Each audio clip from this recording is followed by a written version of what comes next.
An overcast day in Perth, the crowd building. Some of the cloud you can see there. Looks pretty good though, a break in the cloud.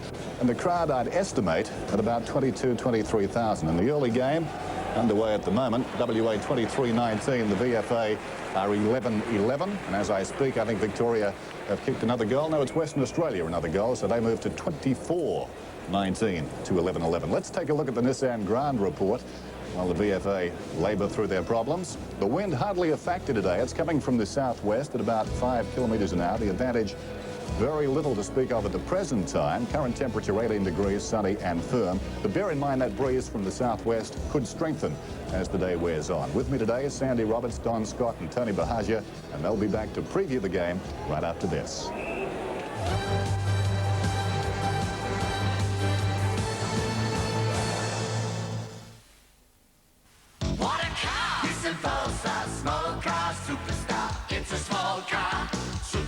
Superstar. 1.8, going great. 4-wheel discs, nothing miss. Breakthrough styling, marching, sliding, power steering, Mitch Sheeran. What a car! Nissan Pulsar, small car, superstar. Nissan know-how, building the right cars for Australia. When I found out I was pregnant, John and I agreed that we needed a second car. Well, we scratched the money together for that, but then we started thinking about all the extras that go with it. Registration, insurance. John was with the SIO. He's a really careful driver. He's a really good driver. But even so, we thought it might cost a lot. But when we went to see the people at SIO, they said that I could have the same rating as John. Well, it just solved all our problems. It was wonderful. This is something you'll just have to do. Fly Hover Mirage. Experience the sheer exhilaration of this amazing land and watercraft. Hover Mirage presents spectacular tours daily, thrilling joy flights and day excursions, scenic sunset flights plus scheduled commuter services between Brisbane Airport and the Gold Coast. Sit back, relax, and enjoy the superb 5-star hovercraft flight.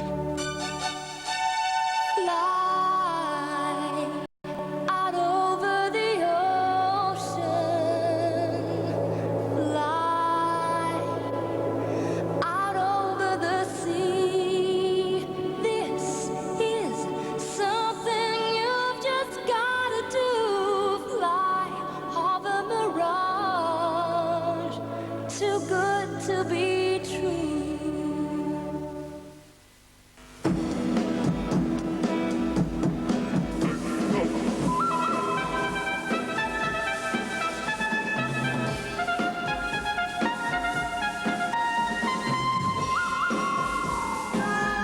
The amazing new Gurney Turbojet gets the gunk off just about anything. So call right now for a free home demonstration on 793-1892 and win the gunk fight every time.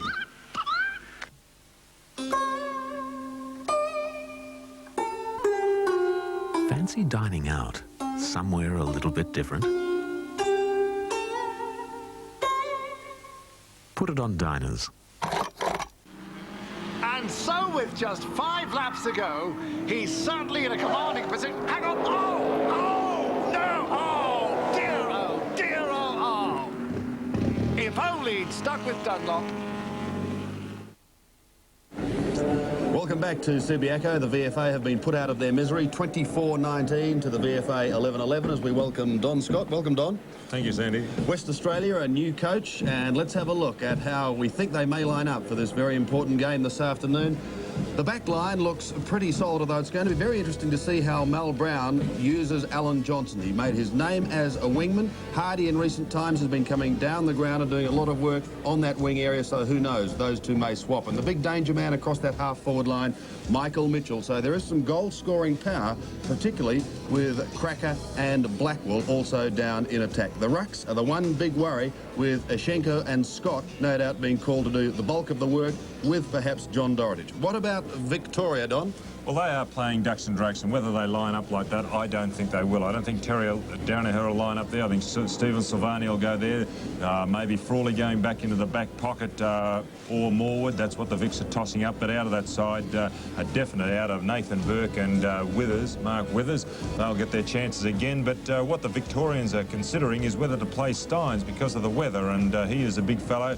Dry, the conditions good at the moment, so he may get a reprieve. It might be another fellow, a smaller fellow going out of the Victorian lineup. All right, thank you, Don. Well, let's have a look now at the West Australian team as we take this report, and there is a lot of pressure on the Sandgropers. Many fear the golden years of West Australian football are gone forever. It seems the Bicentennial Carnival in Adelaide earlier this year saw to that. There was Scott, and there's the final siren. Well, Neil Curley, and summing it up, New South Wales probably deserved to win. We have to perform well because it is very important that the West Australian people, A, turn up and support it, because if not we mightn't have them anymore, and B, that the players give their best, because Adelaide was an absolute disgrace.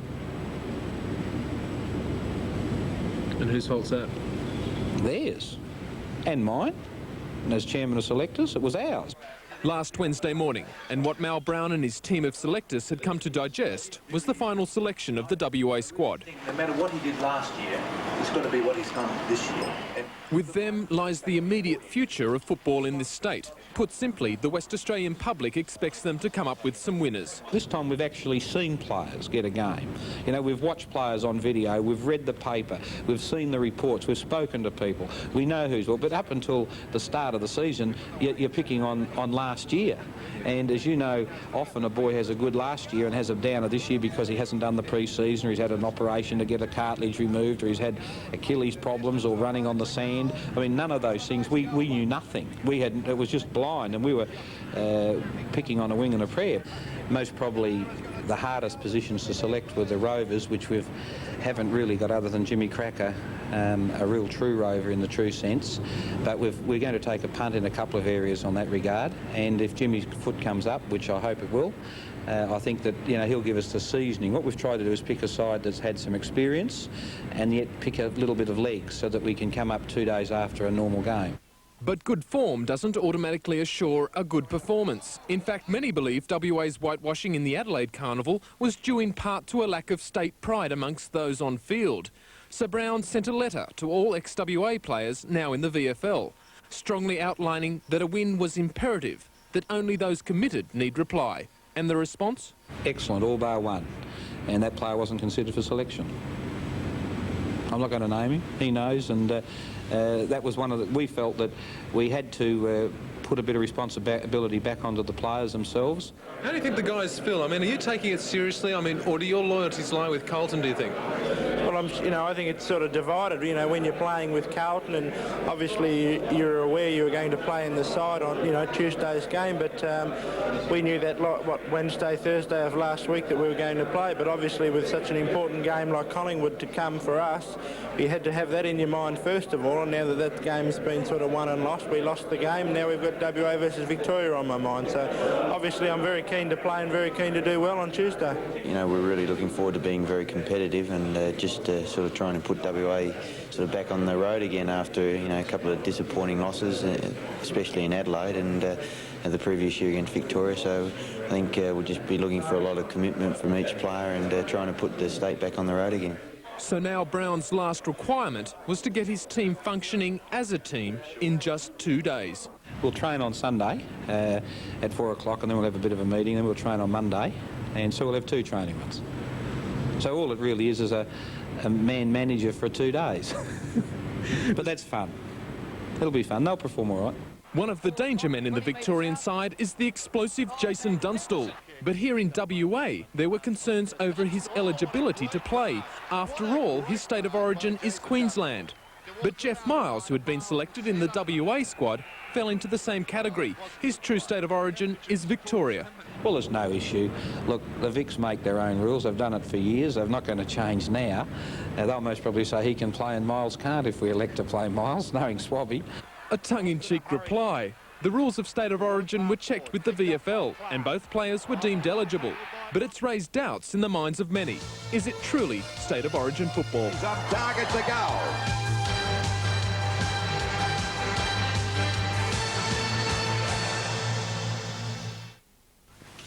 The phone bill? I thought you were going to pay that out of your cheque account. Well, there's no money left in it.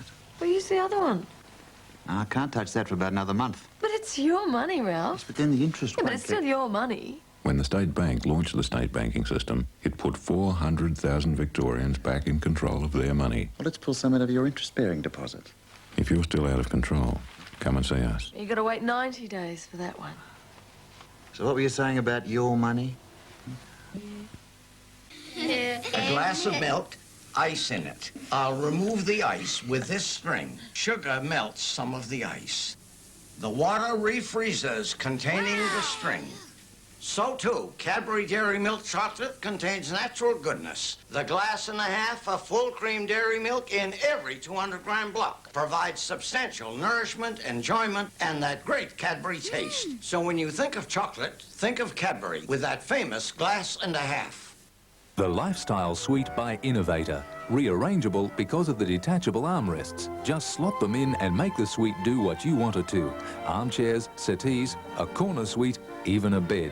All covers, including the base cover, come off for cleaning, and for 9 years now we've supplied spare covers. Choose the look you want, summer or winter, traditional or modern. Simply brilliant, just like this coffee table which converts to a dining table. From Innovator, 565 Church Street, Richmond, opposite Bryant and May.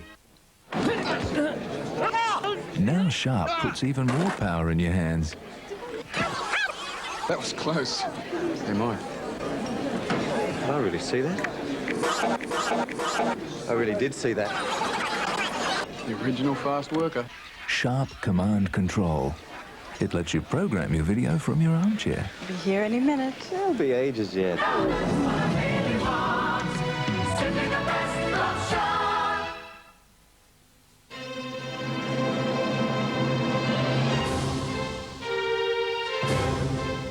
Your new Telecom White Pages is now being delivered. When you know who you're looking for, it's the first place to look for any telephone number, while the redesigned information section makes finding government, community and telecom information very easy. When your copy arrives, take a closer look and get a lot more from your Telecom White Pages.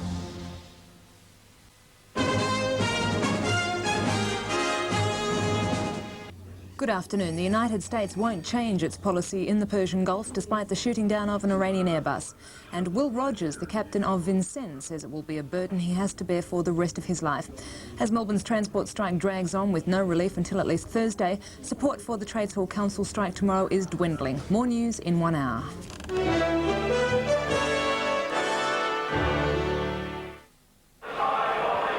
Impeccable timing. The Victorians arrive on the ground, led by Dale Waitman. The West Australian side already out there. A typical response. Greeting these Victorians.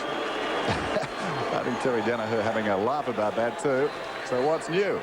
Out they come, the Victorians, then the coloured balloons are released. Interesting, the WA side in their old Guernseys. I think you have to go back to the late 50s, early 60s to see a WA team play in this garb. The Black Swan back in prominence. The umpires this afternoon, Grant Vernon and Rowan Soares. And the story with Rowan Soares, he replaces Brian Sheehan, who re-injured a calf muscle yesterday, having got to Perth. So bad luck for him because, like players, of course, umpires look forward to these big matches. Brian Sheehan missing out, Rowan Soares flown in. And because of the problems with the fog in Melbourne, it wasn't a certainty that Soares would get here in time either, but he did arrive this morning. So he set a big task. What about this Victorian side, Don? Well, just looking at it, I saw Steins come out, so obviously the Victorians are gone for a tall instead of a small. I just can't pick up the small that's not there, but we definitely know that Nathan Burke and Mark Withers are not taking their places. We'll quickly run through the Victorians. Lovett will play on the back flank. He'll have a tagging job. Interesting to see what they do with Mullane, because Collingwood give him 5 minutes part way through a quarter, and this is where the Victorians have got problems as to where these players play, because they've got their idiosyncrasies within their club and the way they line up, the little team ploys, and whether they can do that in the Victorian side and be a benefit. Don, do you think Lovett will get the job on Mitchell?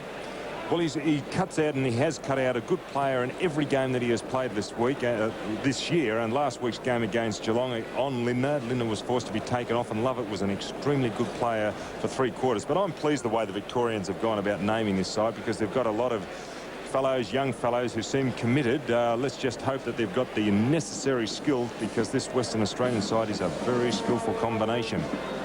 Terry Danaher wearing the 16 Guernsey. And he'll line up on interchange, I believe. So Silvani will be centre-half back. It'll be interesting to see. You're looking sort of as though perhaps that's not the case, Don. What do you know? Will Silvani be centre-half back? Well, Silvani will be centre-half back, but the question mark, I think, is who's going to line up in the back pocket. Do they go for Frawley? Now, Frawley can cut a man out, and he is the best in the league as far as cutting a forward out.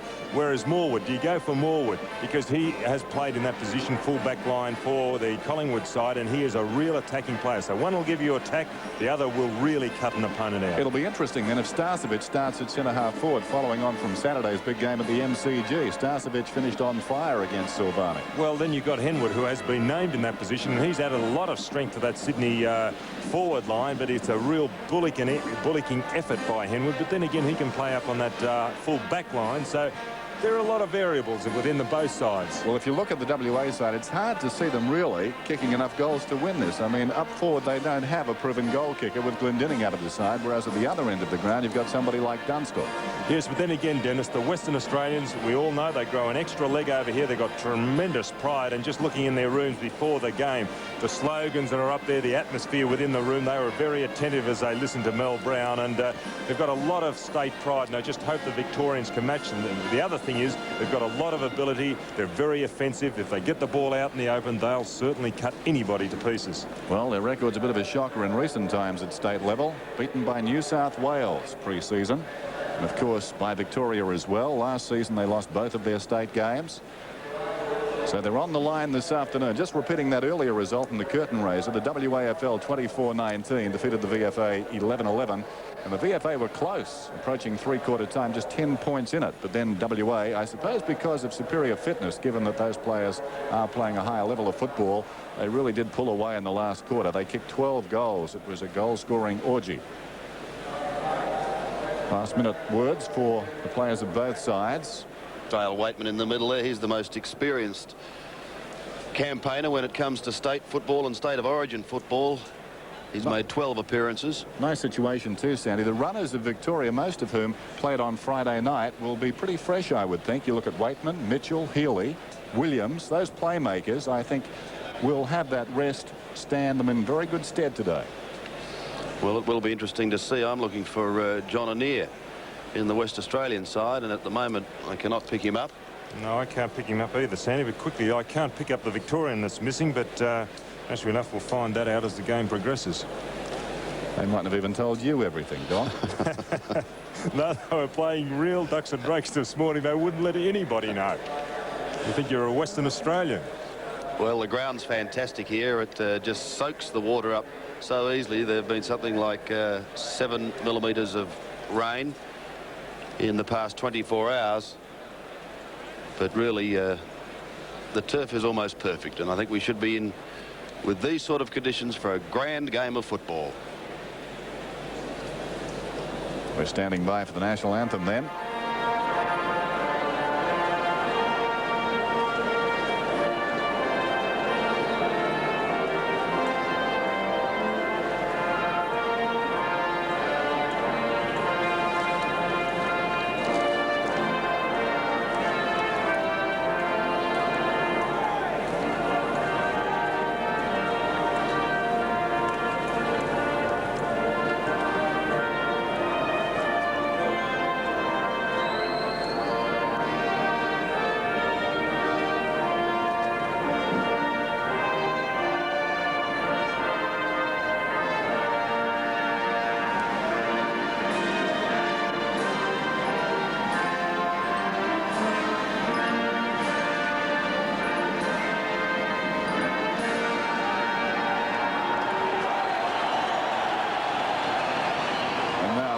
Sides will try and advance the cause.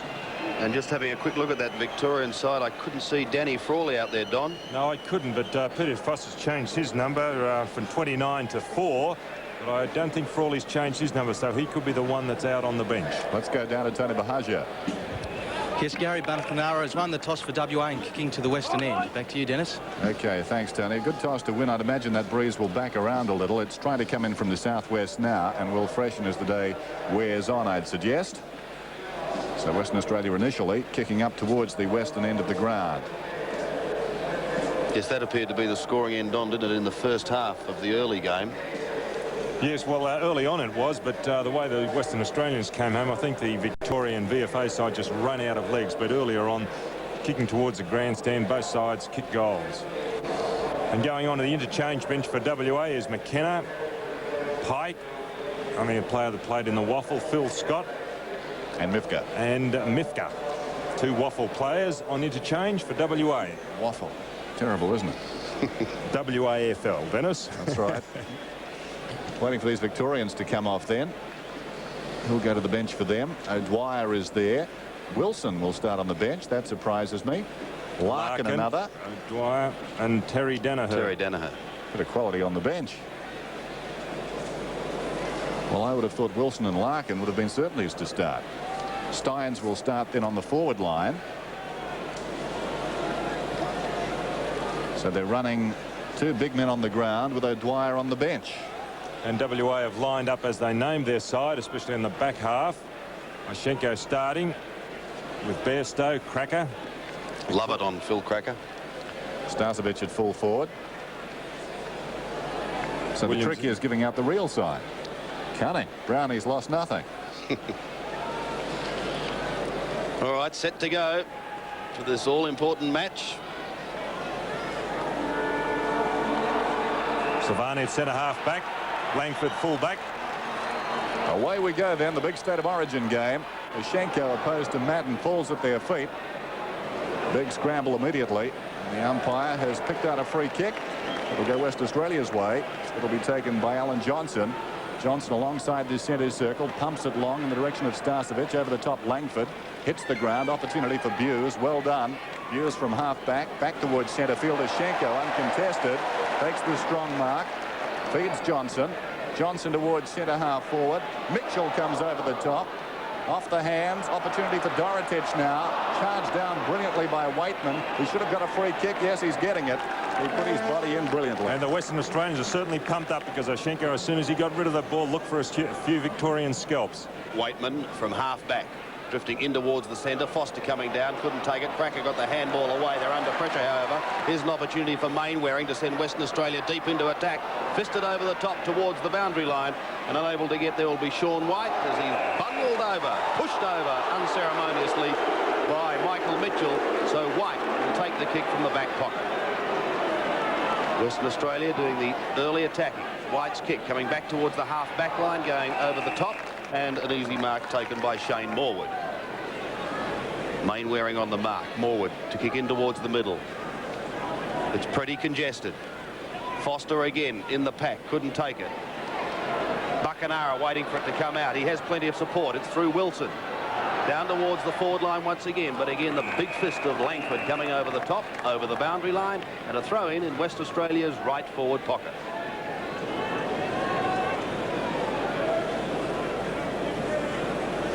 Madden to do the work. Henwood, also Dorotic.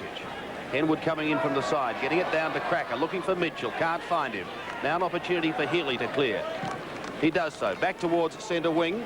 Williams, the target, goes over the top. Foster couldn't take it. Western Australia forward through Blackwell. Has support. Bairstow keeps it in play. Hughes loses it. Williams over the top. Foster. He's got Waitman if he needs him wider. He doesn't. He elects to go back towards the middle. Buckenara tackled high. Oshenko under pressure. Loses it. Could have given away the free kick. Morwood combines again with Mullane, and Victoria goes forward. Mullane down towards half forward. Coming down Dunstall. Awkward bounce for him. Knocked away by Lockyer. Ball is out of bounds and will be thrown in. Still no score. Early going of this State of Origin encounter from Subiaco Oval. A crowd of about 24,000 watching proceedings. A dull day in the city. Oshenko battling down there with Steins. Oshenko wins it forward. Mitchell knocks it on. It's all Victoria around the ball. Healy plays it in front of him with courage. Buckenara tries for a deflection. In goes Wilson. Knocked away. Murphy an opportunity now. He loses it too. Bairstow over the top. Good hand pass. Mitchell's away. Searching run. He's got speed. We saw that at the SCG on Friday. Strong Shepherd. Henwood came across and put down Mitchell. Meantime, on the forward line, opportunity for Langford. Under pressure, gets it to Buse. Buse in turn finds support. The hand pass comes from Lovett over the top. This is White. White around the outer side. They contest out there. It's knocked forward. Opportunity for Victoria's Brown. He goes again, does Brown. The Buckenara emerges with this ball. Spears the pass, and the mark is dropped by Phil Cracker. Confronted by Lovett. Great tackle. Gets the hand pass out wide. Wilson. Long tumbling kick towards half forward. And the mark is taken by Langford. That was casual, but he got it to Buse. Buse plays on quickly. Wide towards the wing. Murphy. Just on the defensive side of centre wing to send Victoria into attack. Towards half forward. Ishenko coming in from the side. Too much support there. It was Worsfold. Across to a teammate in Blackwell. Blackwell wider. Up towards Henwood. Playing from behind, however. And Silvani will take it from half-back. An interesting contest between those two players because Silvani will really commit himself, put himself in. I think he might just have a bit too much speed and skill for Henwood. Mitchell up again after that heavy Shepherd. Up towards the half-forward line. Brad Hardy, vice-captain today. Kicking over the top was Steins. Smothered. The big fella goes in again. Mitchell onto the left foot. Towards full forward. Fisted towards the line, over defensively for one behind. That was by John Worsfold. So the first score of the day, one behind to Victoria. Andrew Lockyer. That took about 4.5 minutes to be registered. Worsfold has the ball from the short pass. Good searching kick down the middle, and Spalding over the top. Earl Spalding up towards centre wing. Foster standing the mark. Spalding wants to play on, confronted by Williams, but gets it away. Down the ground. Blackwell in all sorts of trouble there, spilling it initially and then losing it. Healy gives it to Williams. It's closed down by Christian, and I think we'll see a ball up on centre wing. So the umpires letting them play at the present time, and that's good. Ball up out towards left centre wing for the Vicks. Foster, Ashenko over the top. Healy gathers it nicely. Well done. Healy threading his way through, spirals it down towards full forward. It's a race back. Dunstall and Lockyer. Who's got the foot speed? Dunstall came out flying. Lockyer gathers it. Gets it across to Spalding. Spalding goes again to Hardy. Hardy, hurried kick under pressure. Gathers probably 35 metres, but there's no one at home. The opportunity will be with Murphy from 50 metres. He lets fly a good-looking kick in towards goal, and he's put the first one on the board for Victoria. The Australian family holiday. Even better with a family car you can rely on. Nissan Pintara. Pintara easily completed the Nissan 600,000k Enduro, and it's backed by Nissan's 2-year warranty, which makes Nissan Pintara the ideal 4-cylinder Australian family car. That's what my dad says, Mr. Thompson. That's right, mate. Nissan, building the right cars for Australia. Back in the middle with Victoria leading by 7 points. Ishenko and Madden. Healy trying to get it clear. Can't do so. Johnson was there also for Western Australia. Henwood waited. He has support, however. Johnson again. Western Australia down towards full forward. Dorotich uses the body, possibly illegal. Lovett is at the back and will get Victoria out of trouble. Lovett intended for Murphy, almost the mark. Spills nicely for Morwood. Morwood from half-back towards centre wing, gives it away. Taken by Christian, tackled by Foster. Eventually they work it forward. Bairstow gives it to Buckenara. Searching kick intended for Starcevic, knocked forward by Langford. Hand pass towards the boundary from White. Mitchell's got it. Mitchell hand passes wide. Mainwaring gets on the end of it. Long kick back towards full forward. Silvani going back. He's taken a few good marks this week. Silvani, what a good mark that was. Running with the flat of the ball, deep in the back pocket. Towards the outer side. Madden should come in from the side and does. Takes the mark. Decided height advantage there. Simon Madden to Healy, who's looking very busy, to Williams. Williams, the defensive side of centre, a high kick down towards half forward. In fact, it was Mitchell who booted it down there. And it's gathered by Wilson. Wilson, good shepherding by Ishenko, sees him clear up towards Blackwell, just forward of centre wing. It needs a runner. Has one in Bairstow. He's under pressure. Loses the football. Now Dorotich from 45 metres and closing. Pushed as he went to take the kick. Great pressure as Cracker picks it up. Snaps a goal, but he's off target. Great passage of play there by both sides. Tremendous tackling by the Victorians. 6 points the margin. Chris Langford bring the ball back into play. Going to the outer side. Madden the target. Ishenko the spoiler from behind. Healy trying to get it clear. The hurried kick is by Gavin Brown towards centre wing. Lyon was his target. He has support through Mitchell. Up towards centre half forward. Plenty of hanging on going on there. And the umpire has picked it up. The umpire in the right position at that stage. And Dunstall could be just a little bit too quick for Lockyer. From 55 metres, the kick on its way. Deep into the square. It's a Victorian mark. Big Jim Steins in the square. Taking the mark over his teammate Earl Spalding. And what a credit to Jim Steins that he made his debut in league football about this time last year. Had not played the game, and now he's lining up for Victoria in the elitist game. Steins, point blank range. Goals, and it's Victoria's second. It was just that time of the year we were a bit stretched financially. So we were thinking of getting by on less house insurance cover. I remember turning the corner, coming home from school, and there were fire engines in the street and smoke. And the kids were very excited. Somebody's house is on fire. It was our house. We were fully covered, thank heavens, and SO rebuilt the house. And I think of what could have happened to us. By 12 points, Blackwell out of the centre for the West, down towards half forward. Mitchell gets on the end of it, takes the mark.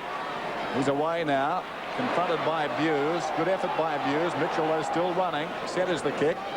Dorotich in front, in from the side. A spectacular leap by Madden. Couldn't hang on. It comes to White. He boots it towards the outer side. Lyon leads in the race out there. Closing on him is Wilson.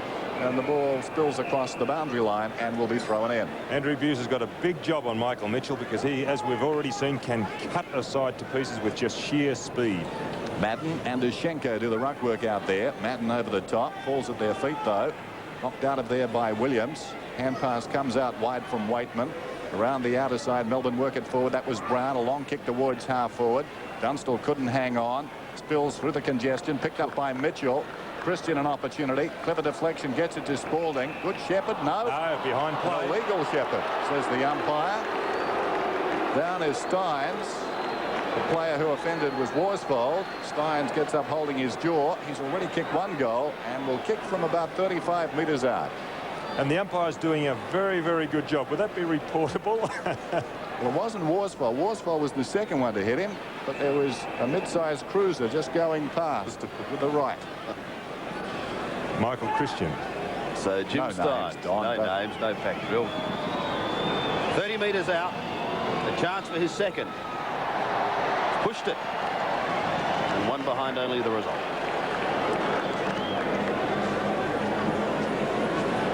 So Victoria lead by 13 points. 2 goals, 2. Western Australia just that one behind on the board.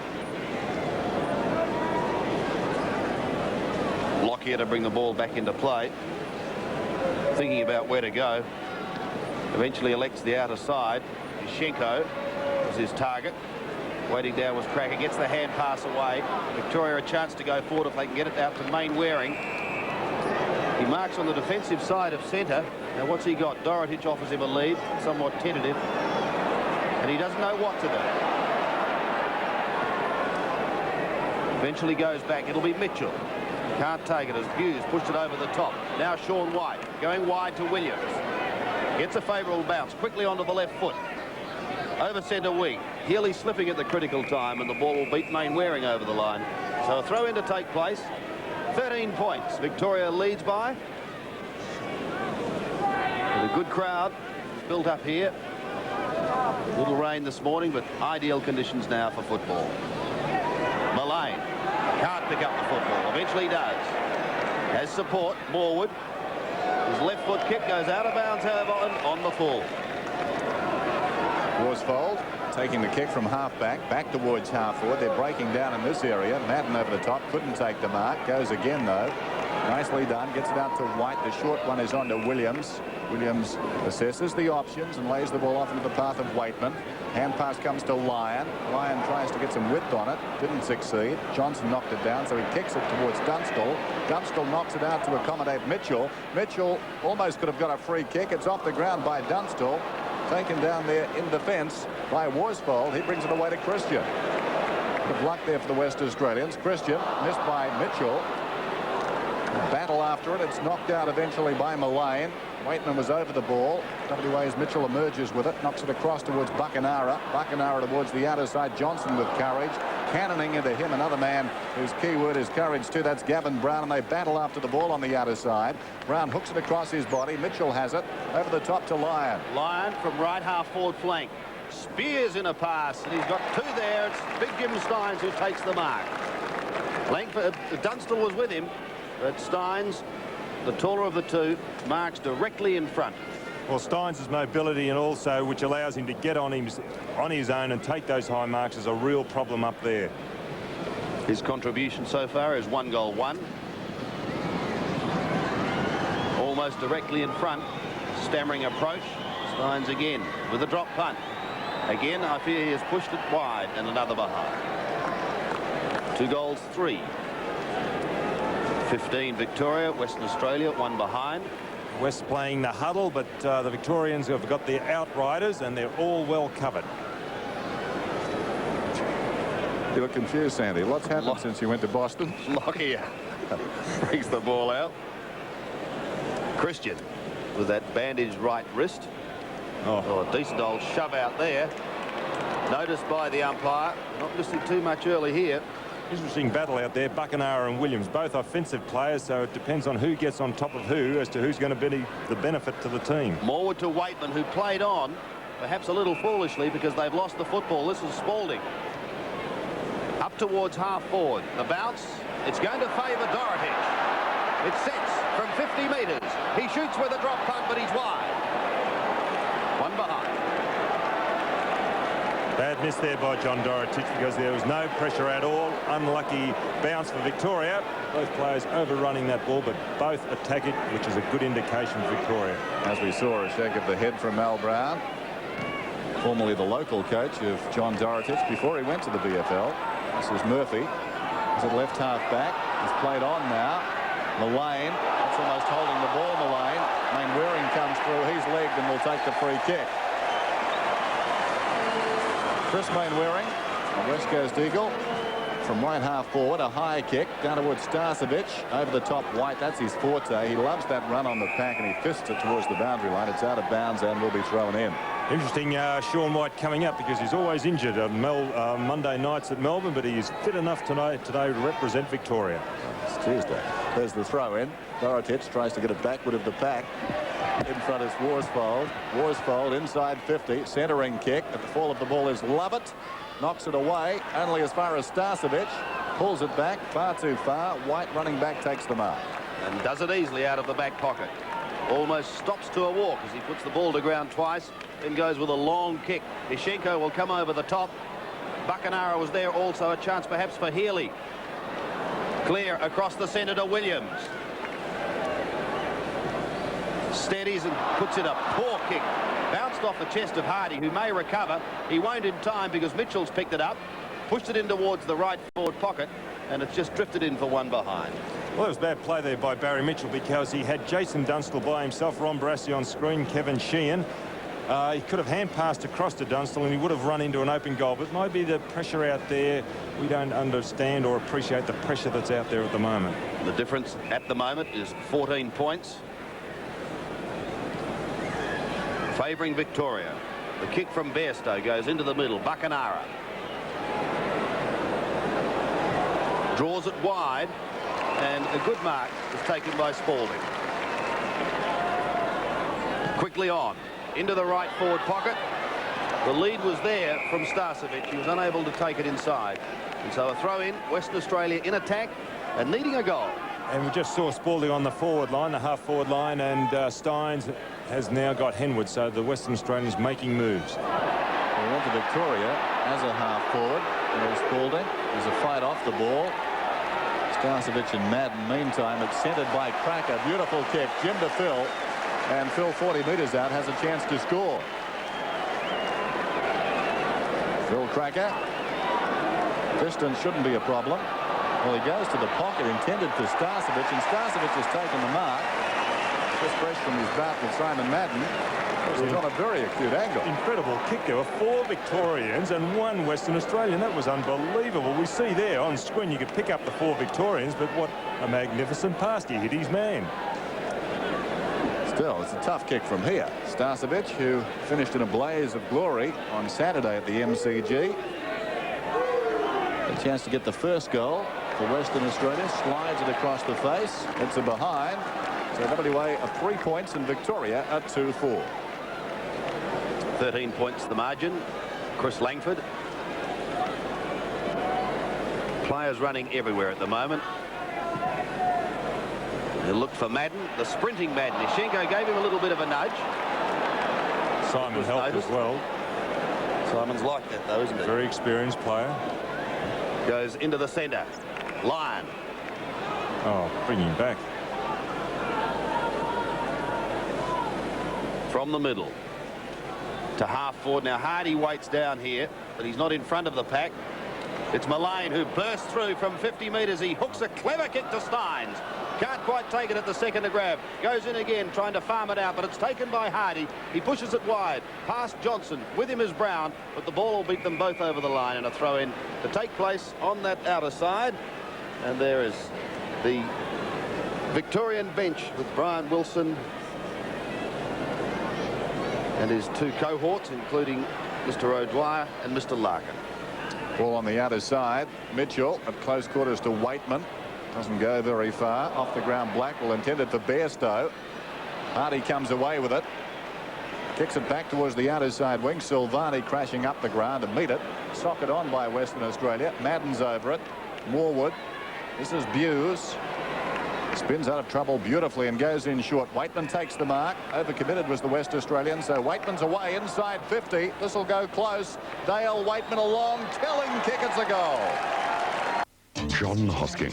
When it comes to reporting on consumer rights, getting to the heart of the story, he won't take no for an answer. Probe, Saturday on 7.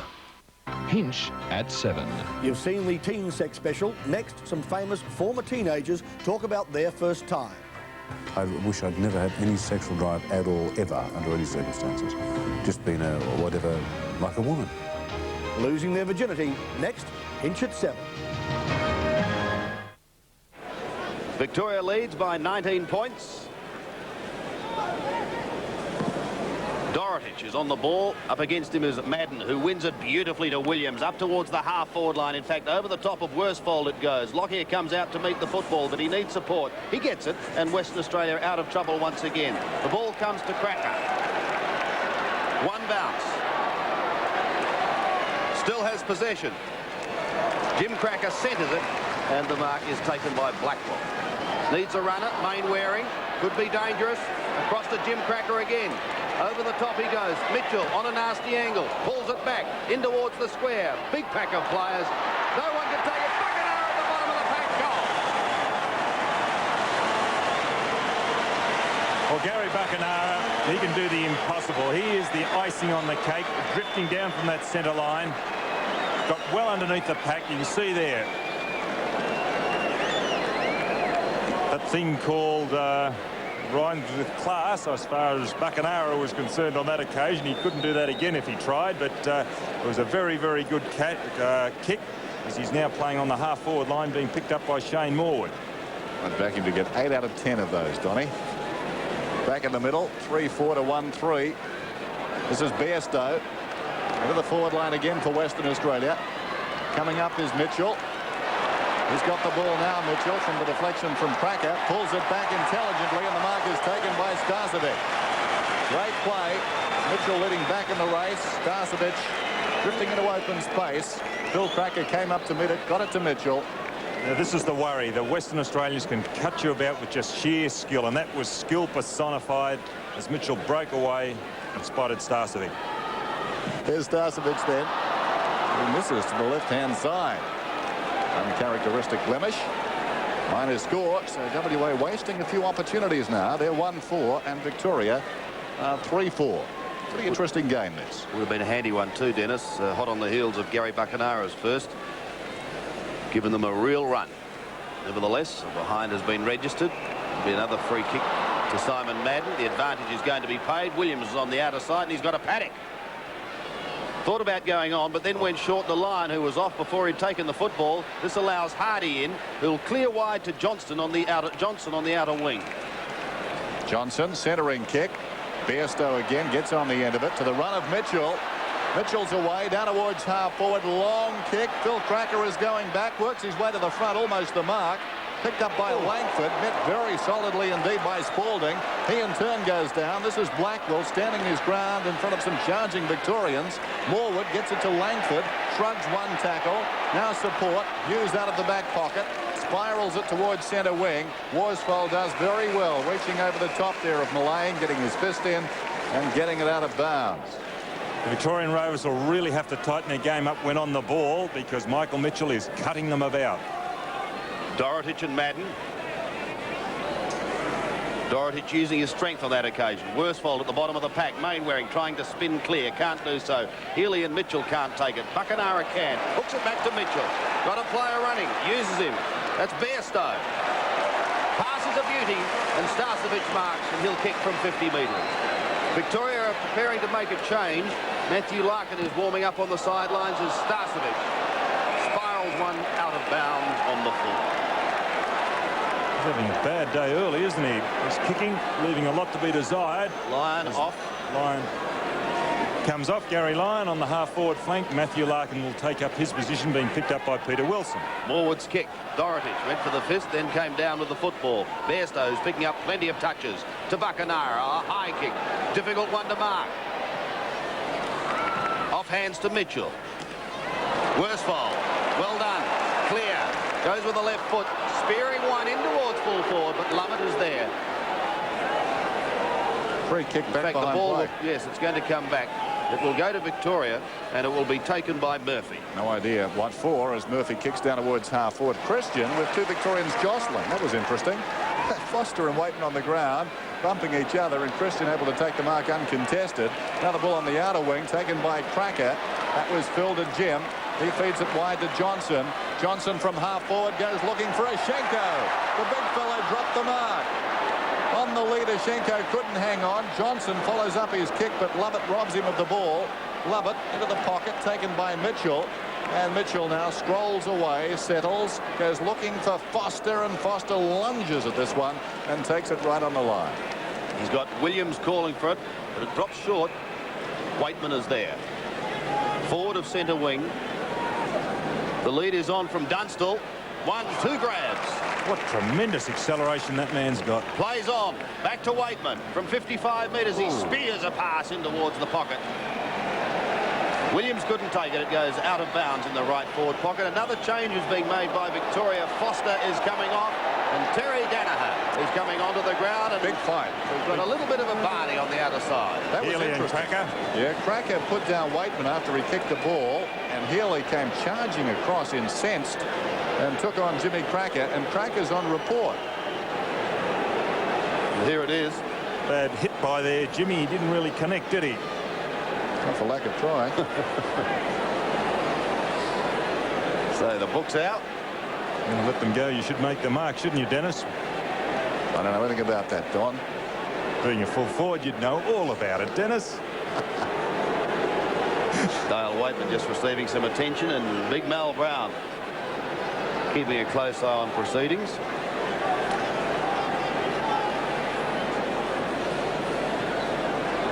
So we assume Cracker's on report, not for the initial one, but for the fight with Healy.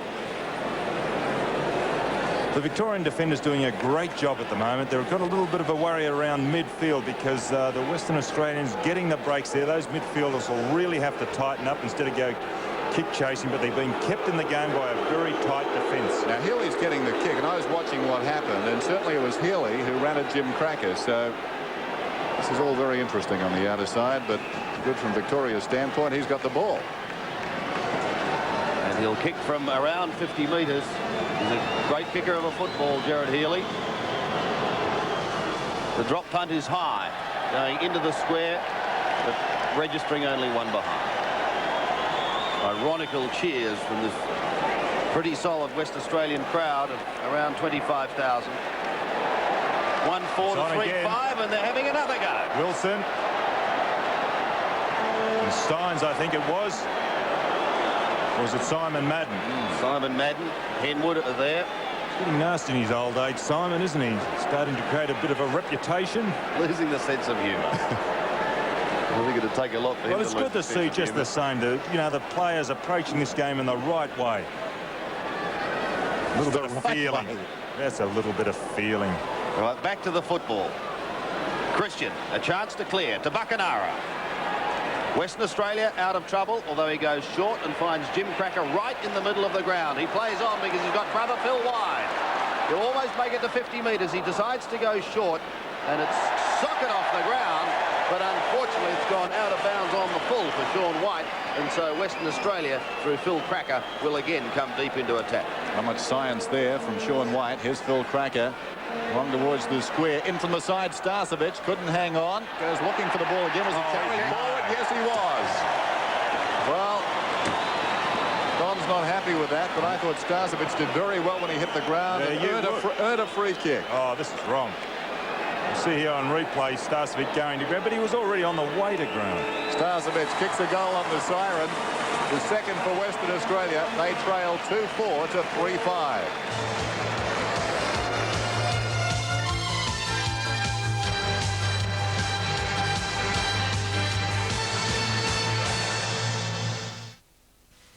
I love my car. It's old, slow. I never thought about insuring it.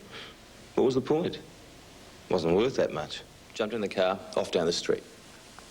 Turn left, there's a car stopped in front of me. Wham!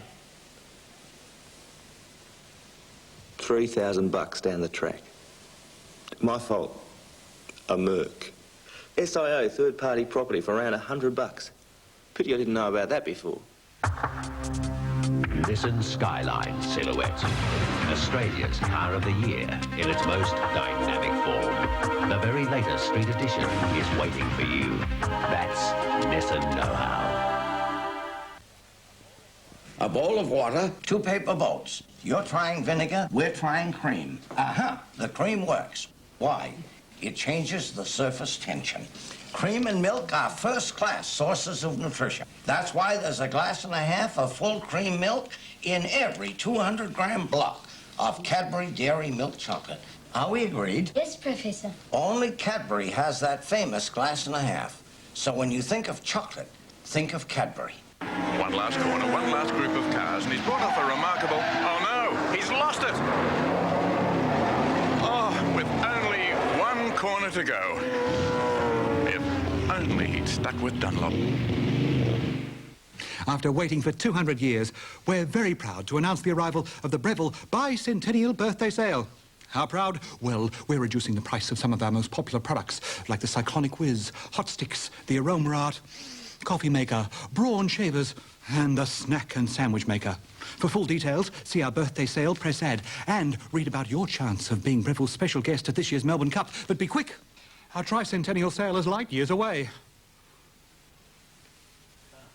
Ready, steady, ready, steady, ready, steady. Ready, steady, ready, steady, stumble on. It refreshes your mouth. Ready, steady, stumble on. And relaxes your mind. Ready, steady, stumble on. When you need it most. Ready, steady, stumble on. It's the sportsman's gum for everyone. Stumble on.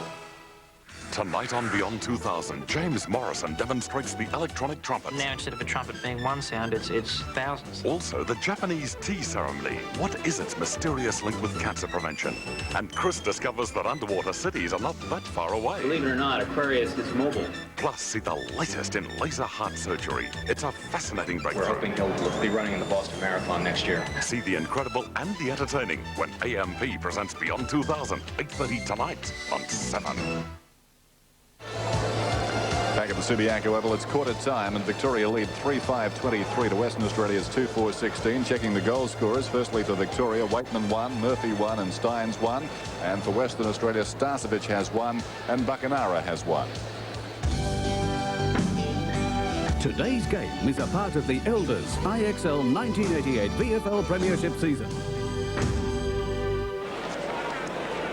So the addresses, the final address taking place for Victoria. Don Scott, you started to like that quarter of football, particularly when the fights began. But how did you see not the first the fights, term? but that's just an indication of attitude, and it's good to see the Victorians going about it in the right way. It's hard, and they've got a very hard job when you're picking your state side, because you've got to get a good intermingle of thoroughbreds and crossbreds in the horse terminology, Sandy.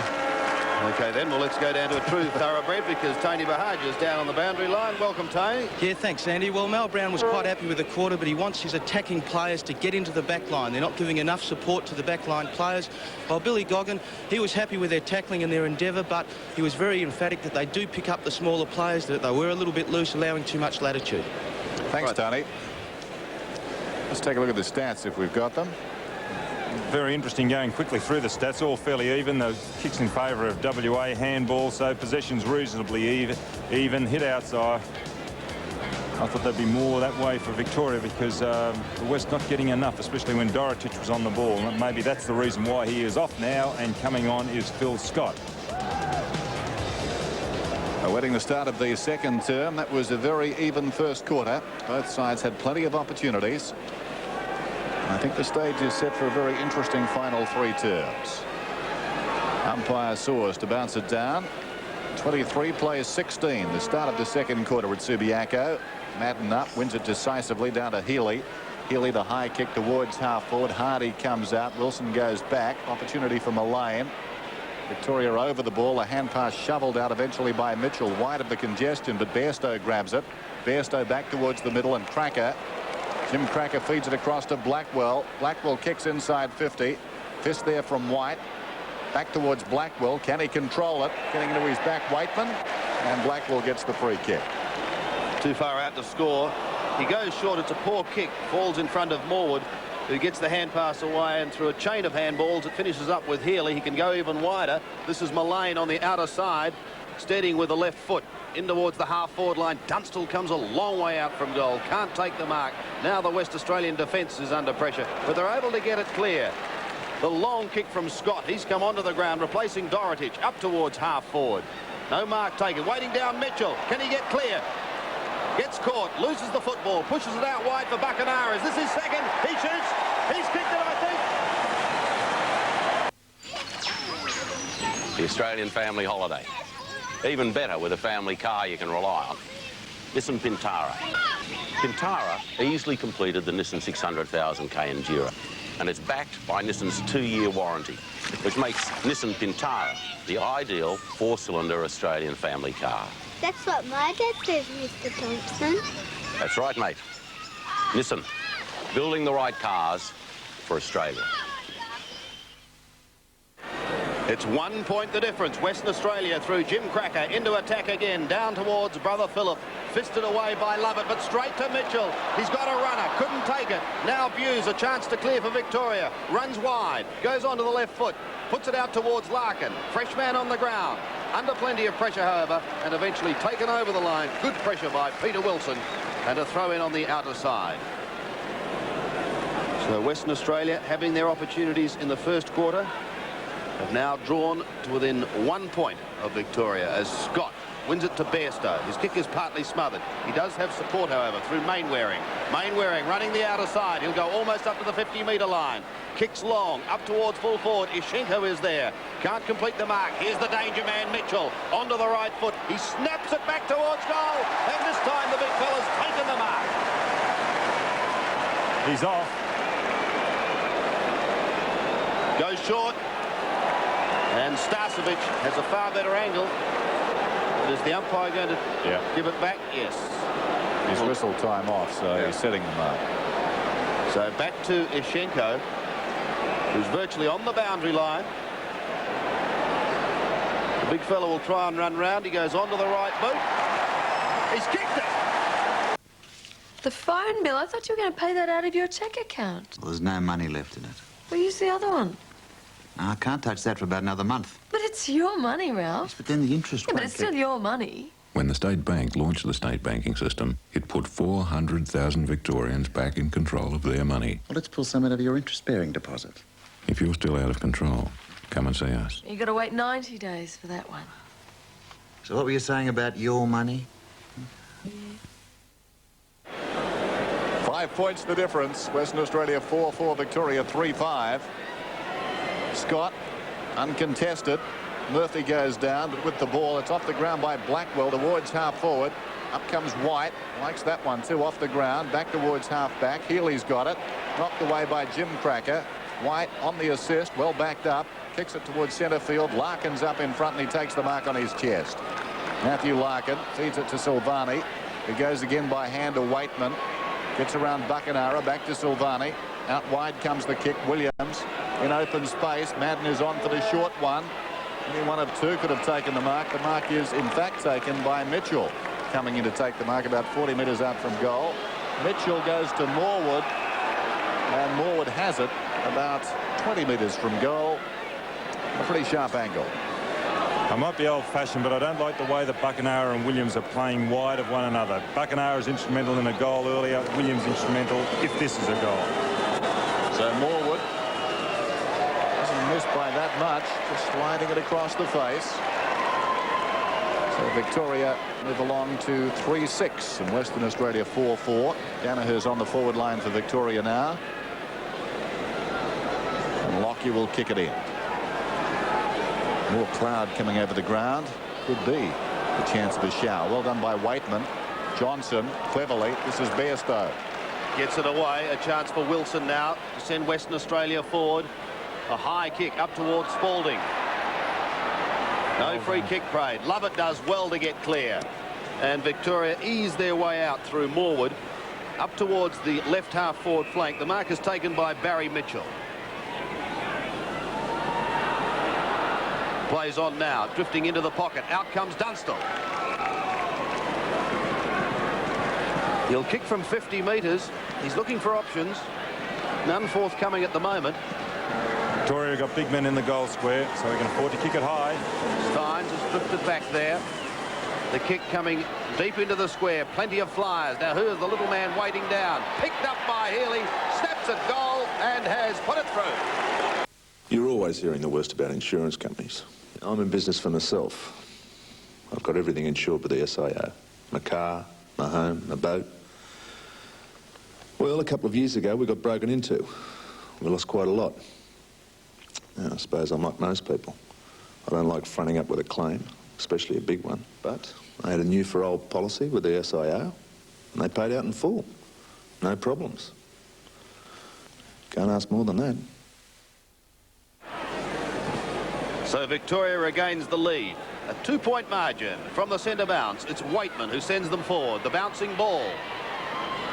Well done by Mitchell. Finishes with Mullane after taking from Larkin. He fires at goal, but is off target. No, he's kicked that one too.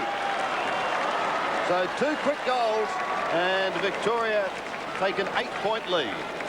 Well, you hold your breath when the ball goes through the goal, especially for the Victorian, because there's no crowd reaction whatsoever. I thought it might have been a goal, but then I held my breath because there was no crowd reaction. I thought, oh no, a bad miss. But this was good play, a bit of touch play there by the Victorians, and finished off by Darren Mullane.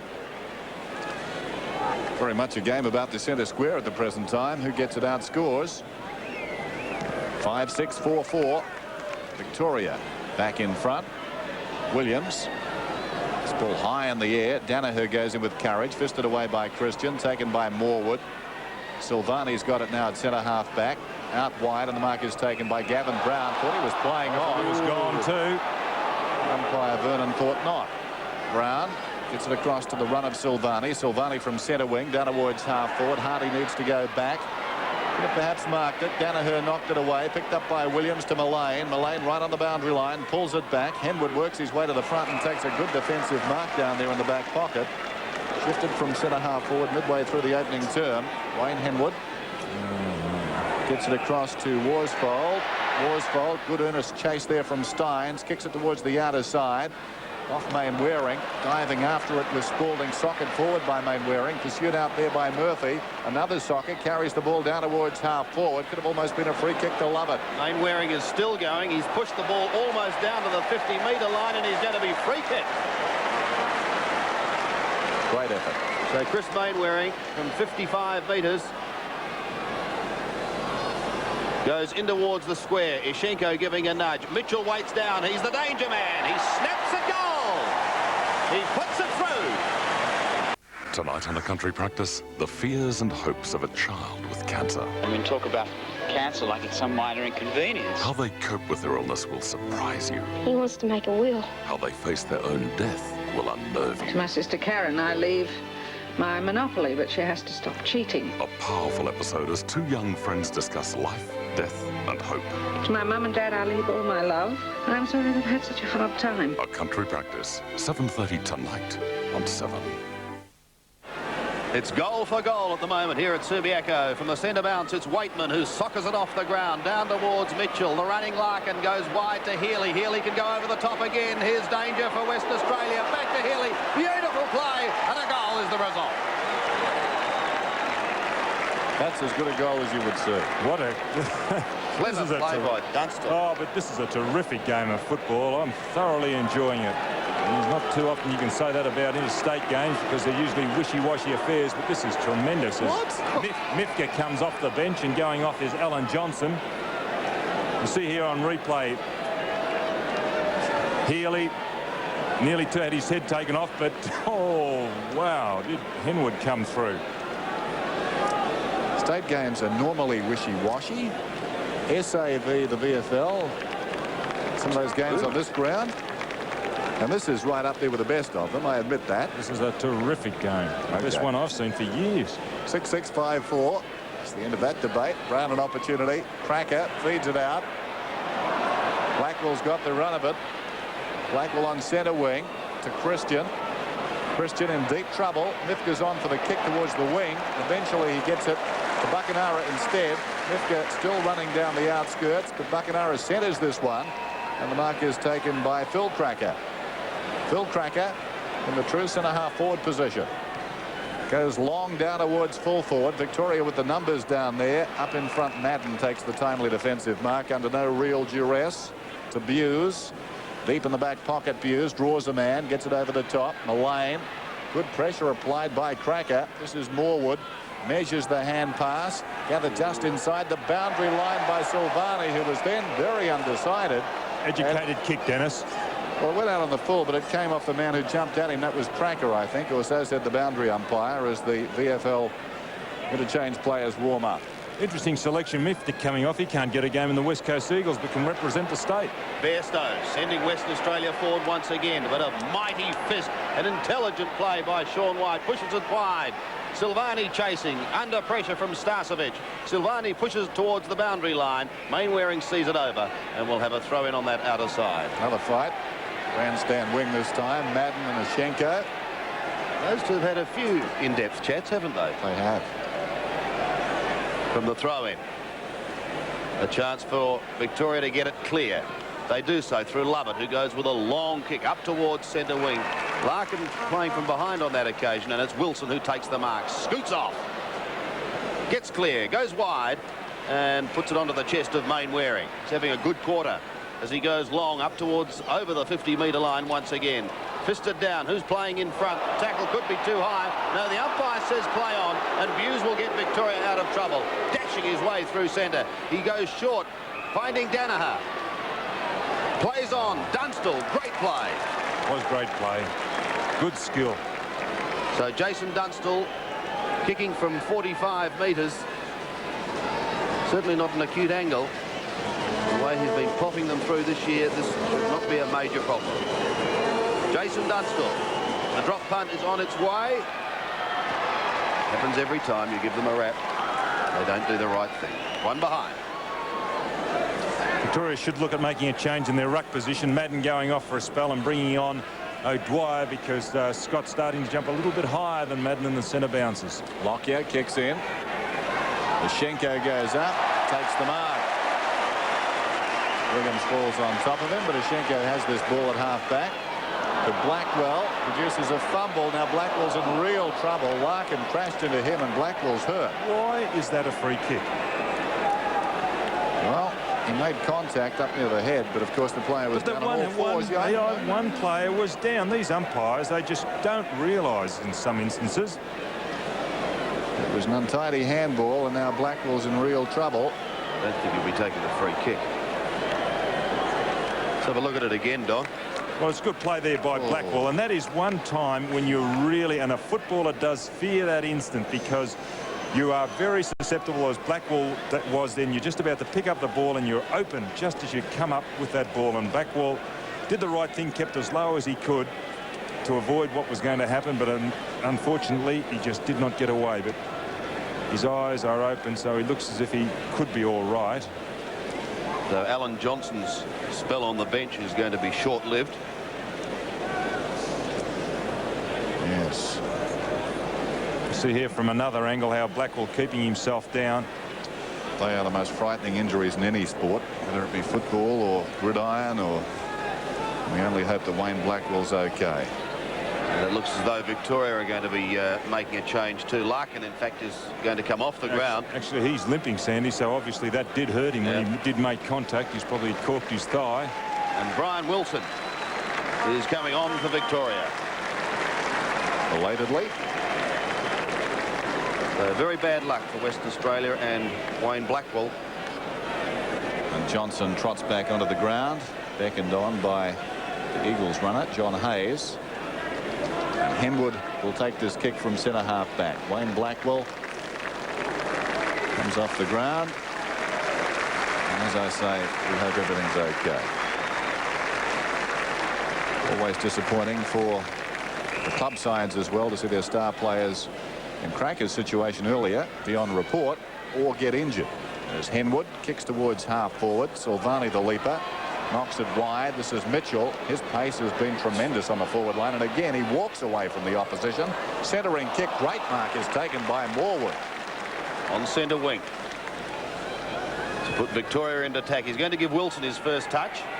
He gets claimed, ridden into the ground, loses the football. Waitman giving support.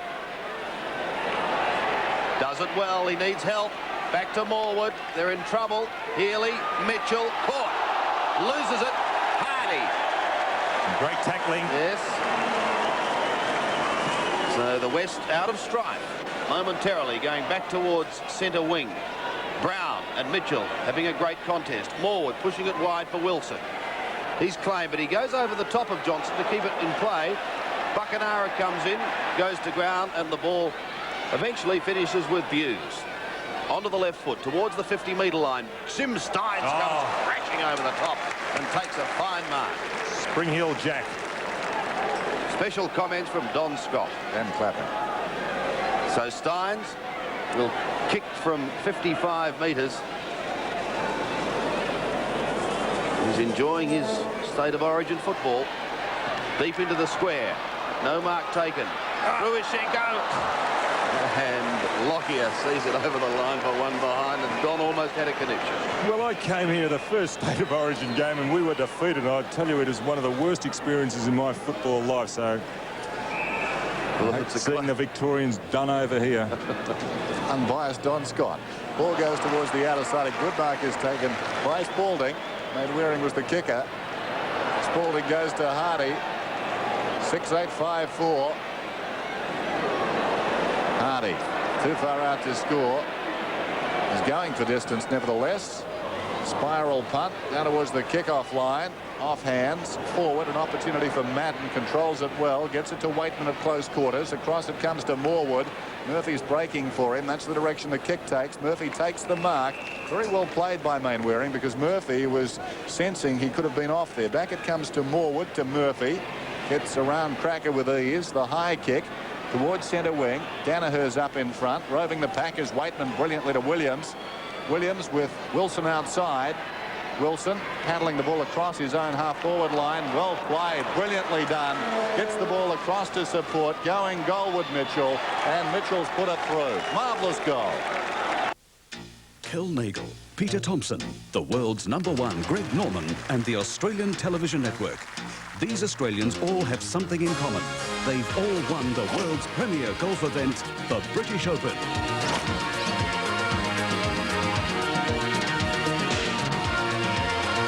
The world's top players, the world's premier golf event. It begins July 14th, the 1988 British Open, exclusive to 7, the leaders in sport.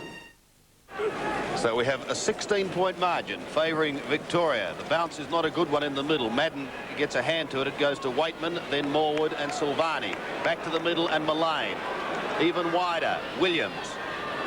Victoria long towards Dunstall. Puts out those long arms and just holds it. Isn't he a marvellous player? The way he's got the tremendous acceleration, and there you saw strength.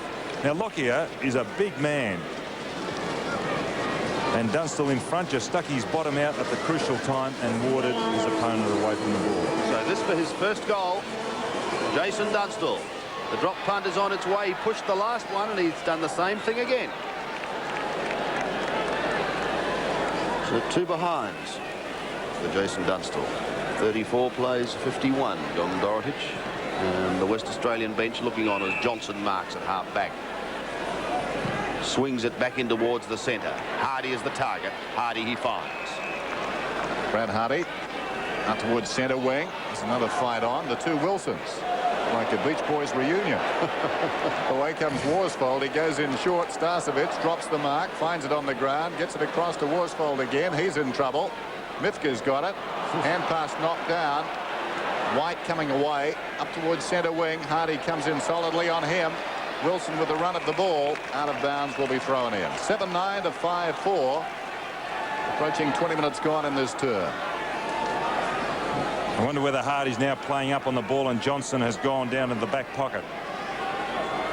Here's the throw in. 10-18 and counting down remaining. Jim Cracker comes away. Interesting. There's at a right angle out towards half forward. Silvani. After him is Spalding. Good harassment there by Spalding. Over the ball was Mitchell. Buckenara going nowhere. Silvani eventually hurls it out. It comes to Gavin Brown. Healy did brilliantly to put the brakes on there. Gives it to Mitchell. Mitchell is centering kick. He's been busy too. Danaher storming up. Murphy picks it up. Johnson puts his body in. Well picked up by Christian. Back with Murphy again. Having a battle royal with Hardy there. Hardy looking for the free kick, but he doesn't get it. It doesn't matter though, because Johnson gives him support over the top to Mainwaring, who can in turn go over the top again. No, he plays on. Then sweeps it wide to Buckenara, who'll be in the right forward pocket. He kicks in towards the square. It's a great-looking kick at goal, and he's kicked it. Oh. Wednesday, it's the amazing disappearing dollar. Rip this dollar bill into little pieces. Family Ties at 7:30. You killed it! And right after, everyone's picking on Simon. Dork. Except for kind-hearted little Jenny. You know how he didn't get the English prize at school? Yeah. Well, I thought maybe I'd give him this one. Oh, that's very nice of you, Jen. Hey Dad at 8 o'clock. But then I thought, nah. Wednesday on 7. 7-9, 6-4. What a classical goal off the boundary by Gary Buckenara, his third.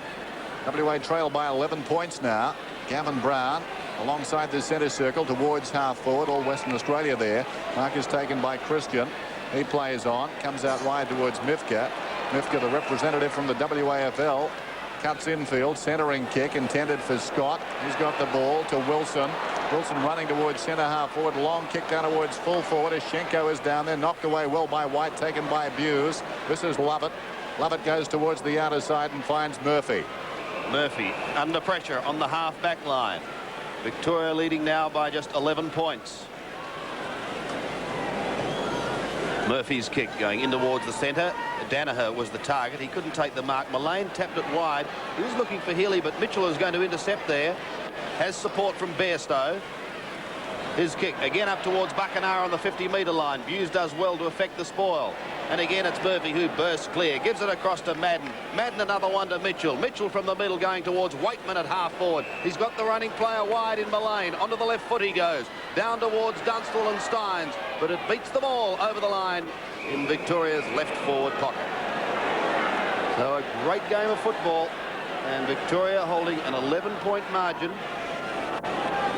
The player reaction out there is just simply unbelievable. The way they're able to execute their skill under pressure. I suppose that's why they're here, because they are the best at it. Steins and Scott. Johnson puts his head down, then promptly loses the football. Steins tried to get it to Danaher. It's pushed wide. A chance once again for Healy to get it out. He does so to Williams, does well.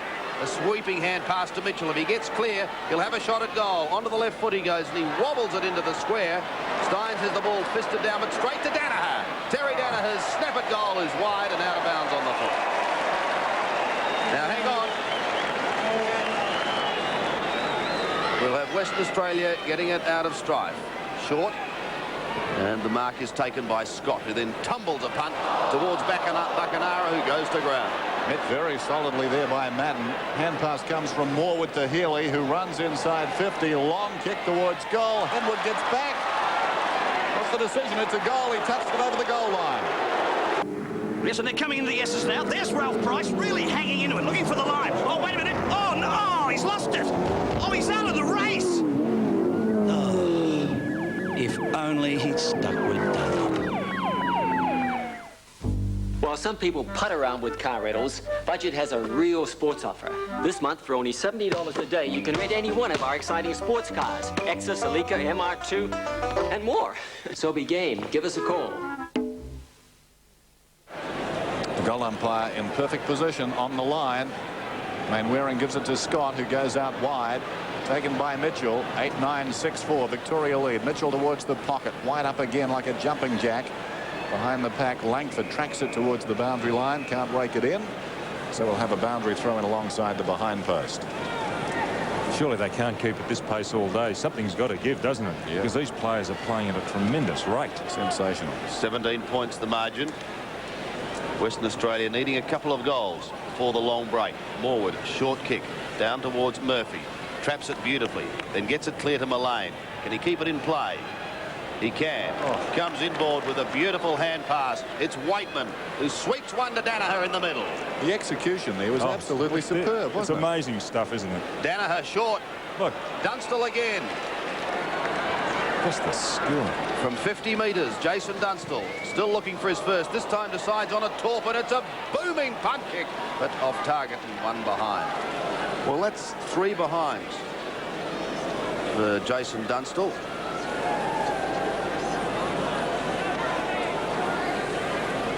Lockyer will bring the ball back into play. He goes short to Wilson. Wilson from the back pocket finds Johnson. He's made sure he's not going anywhere, and now there's a little bit of an altercation. Wilson will come into assist, so too will That was bad marking by the Victorians. It should never have got there because Wilson was by himself. He should have been manned up on that kick out. Healy hurt himself there too. He's limping a little bit. Oh, he's all right. He'll keep going. So 50 metres is going to bring Alan Johnson into the attacking zone for Western Australia. He comes up over the centre, looks towards and kicks towards a congested half-forward zone. Fisted down, Bairstow takes it, gets it back to Phil Cracker. He's under great pressure. Tried to scoop it out the back, but couldn't do so. It comes wide. Jim Cracker onto the right boot. He shoots and he goes. Well, the smallest of mistakes can result, as you see there, into a goal. The ball just happened to tumble out. Cracker in the right position. Capitalised on a mistake. You see here the Victorians had numbers around the ball. Just a fumble. You couldn't blame Waitman on that occasion. Well, how many times do we see fumbles like that in the game? Just a little bit of a fumble. He didn't take his eye off the ball. The ball just didn't go for him. But Cracker capitalised on it. as a lot of these players are. We'll go down to the boundary and Tony Bahaja for a report on Wayne Blackwell. Yes, well, in the rooms is a very sore and tired Wayne Blackwell. He's under wraps in the medical room with a badly jarred back and neck, so let's hope it's not too serious. Right, thanks, Tony. Back with the action. Jim Cracker as WA make a last-moment thrust in this first half. Main wearing long down towards full forward. Schenko couldn't hang on. Langford knocks it towards the boundary line out of bounds and will be thrown in. So 8-10 Victoria, 7-4 Western Australia in what really has been an epic so far. This is stuff for the time capsule. Really great game of football. The execution has been outstanding. Here's the boundary throw. In off hands, it's taken by White. Mullane's away. Mullane up towards half-back, kicking towards the centre. Intended for Danaher. Great vision. It bounces for Danaher. He runs on, kicks towards half-forward. Dunstall coming out in the lead. Again, that acceleration. He paused and then came on the last 10 metres and took it brilliantly. Well, you'd appreciate that being a full forward, Dennis. I've been labelled, I can see that. Too far out to score, so he just centres the ball to Mullane, who'll dummy nicely from 50 metres. Floating a drop punt in towards full forward. Steins was caught out of position there. Henwood was unable to complete the mark. Mitchell still going for it. Onto the left foot. He snaps high. And he's kicked it. Well, we've seen some great goals today. Mitchell has kicked his second. And again, Victoria kicked clear. And that Sydney Swan contingent, or combination of Healy and Mitchell, have contributed 5 goals in this second term. And where would Victoria be without those two up on that forward line? Yes, Healy has kicked 3 for the quarter. Mitchell 2. Buckenara back in the centre, and Hardy has gone onto the half-forward flank, and I don't know who's going to pick him up for Victoria. Now they're going across. Andrew Buse. 64 plays 46. Schenko back on the ball and tries to soccer it clear, the big fella. Silvani can't get out with it, and the umpire decides that he will have it. So a bounce to take place. It's been at a rip-roaring pace so far, this game. Schenko, Madden trying to get round him, can't do so, but Waitman gets it to Williams. His kick was wide. Unable to take it was Mifka. Back to Williams again, eventually socket off the ground. Down towards Hardy. Was he held? Western Australian fans think so, but he's not going to be paid the free kick. A little bit of how do you do going on down there too between Buse and Earl Spalding. Hardy unlucky not to get the free kick there. I think if Buse infringed, you see there holding the arm. The umpire probably just not in the right position on that occasion. So almost up to the 50-metre line. Madden this time gains front spot. Down to Williams. A high little chip kick, and good talking sees Brown take it across to Mullane, the Collingwood connection. But Wilson is in the way. Goes long, and Western Australia into attack again. Good mark is taken by Silvani. The leaper was Spalding. The judgment shown by the defender. Feeds Williams. Williams, good hand pass. Bounced obligingly for Mullane. Untidy hand pass. Gets it to Healy. Now it's with Brown. Brown on centre wing. Chip passes towards half forward. Too much carry for Johnson. Mitchell, great courage as he went back after that ball. Mullane feeds Williams. Williams runs inside 50. Will go with his left foot. This is a pretty good looking kick. Now it swings away and through for a minor score. But Barry Mitchell, no compunction at all. Turn around and go after that ball. And that's been the nature of this game. 9-11 to 7-4. And the kick in will come from Lockyer. Going straight down the middle. Schenko is the target. Madden from behind. Mifka way out the back. And it lands with the left footer. He goes wide for Main Waring, but great interception. And you guessed it, it's Silvani. Well, his marking has just been quite sensational. Gets it across to White, and Victoria out of trouble once again. A poor kick, however. Buckenara was unable to take it. He does have support, however. It was Christian coming across, but Buckenara has been awarded the free kick. He's from half-back, hugging the boundary line. Bairstow in possession. Play on is the call. He's under pressure. Scott will go in to try and assist him, and eventually spooned over the line for a throw-in on that outer side, with time ticking away in this second quarter. And the honours at the moment with Victoria. From the throw-in, Williams sweeping wide. Murphy the target. Lost the football. Oh, what? Play on is the call. The kick is high from Mitchell. Up towards the half-forward line. Western Australia need another goal badly. Views combines with Lovett and Williams. And once again, Victoria out of strife. This is Mitchell on the outer side. Mitchell, a centering kick. Wilson comes over the top, waiting behind Danaher. Brilliant hand pass to Wilson. The clock, the enemy of Victoria now as they work it forward. Punched away down there in defence by Worsfold. Off the ground, Worsfold, only as far as Brown. Clever hand pass into the path of Healy. He's met solidly too. Picked up by Jim Cracker. 10 seconds remaining now. Ball with Buckenara. He's got 3 for the half. Gary Buckenara towards half forward. I think the clock will beat both teams. With the run of it, Bairstow. Morwood gets in the road though. The last action of the half as he gets it across towards White coming up out of the back pocket. So that's the end of play. Half time. And Victoria 9-11 lead Western Australia 7-4. Well, this is a game that's had everything so far. There's Dale Waitman. He's led by example. It really has been a game about run and courage, and Victoria have worked a little bit harder so far, hence their lead at half-time by 19 points. Haven't seen a lot of Phil Cracker. Probably of the two, Jim Cracker has been the more impressive. There's Langford coming off the ground and Michael Christian, but really, Don Scott, you have to be happy if you'd paid your admission today. Oh, yes, Dennis, you mentioned about commitment and so forth, but what about the tackling from both sides? It's just tremendous. This football is something that should be shown to young fellows of how to play this game of Australian rules. Half-time, 9-11, 7-4. We'll be back in just a moment.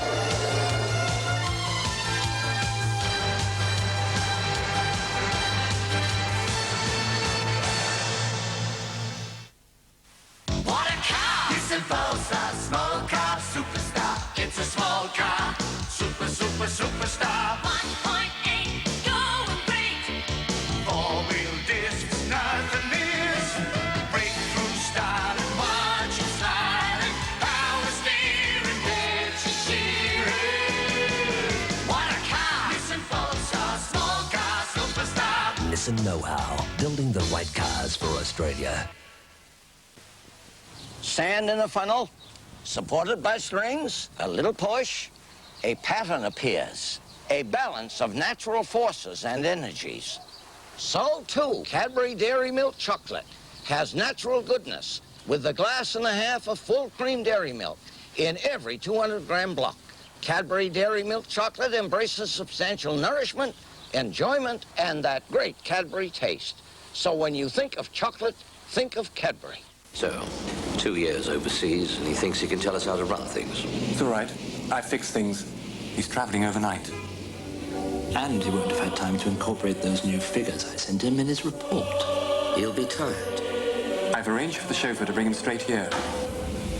Morning. New Club World delivers the businessman ready to do business. Pleasant trip. Yes, thank you. New Club World, from the world's favorite airline.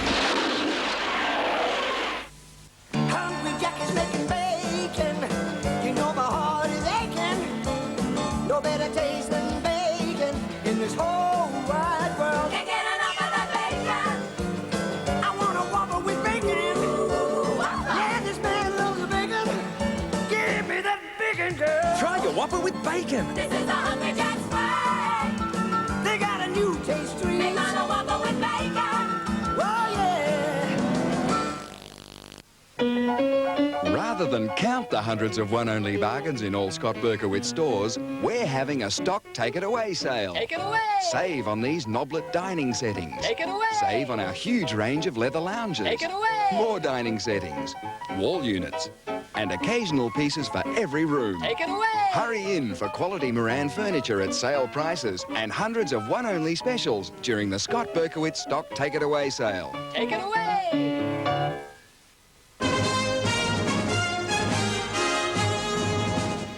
Good afternoon. In 7 Nightly News tonight, tension mounts in the Persian Gulf after the shooting down of an Iranian Airbus by the US.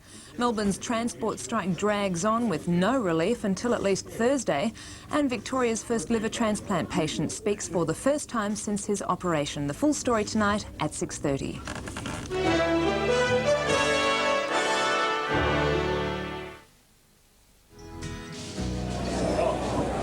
It's half-time at Subiaco Oval, and Victoria lead by 19 points after they led by 7 points at quarter time. Currently it's 9-11 to 7-4. Just checking the goal scorers for the two sides. For Victoria, Jared Healy has 3, and singles to Waitman, Murphy, Mullane and Steins. And for Western Australia, Buckenara 3, a couple of superb goals in there, and singles to Mitchell, Jim Cracker, Starcevic and Schenko.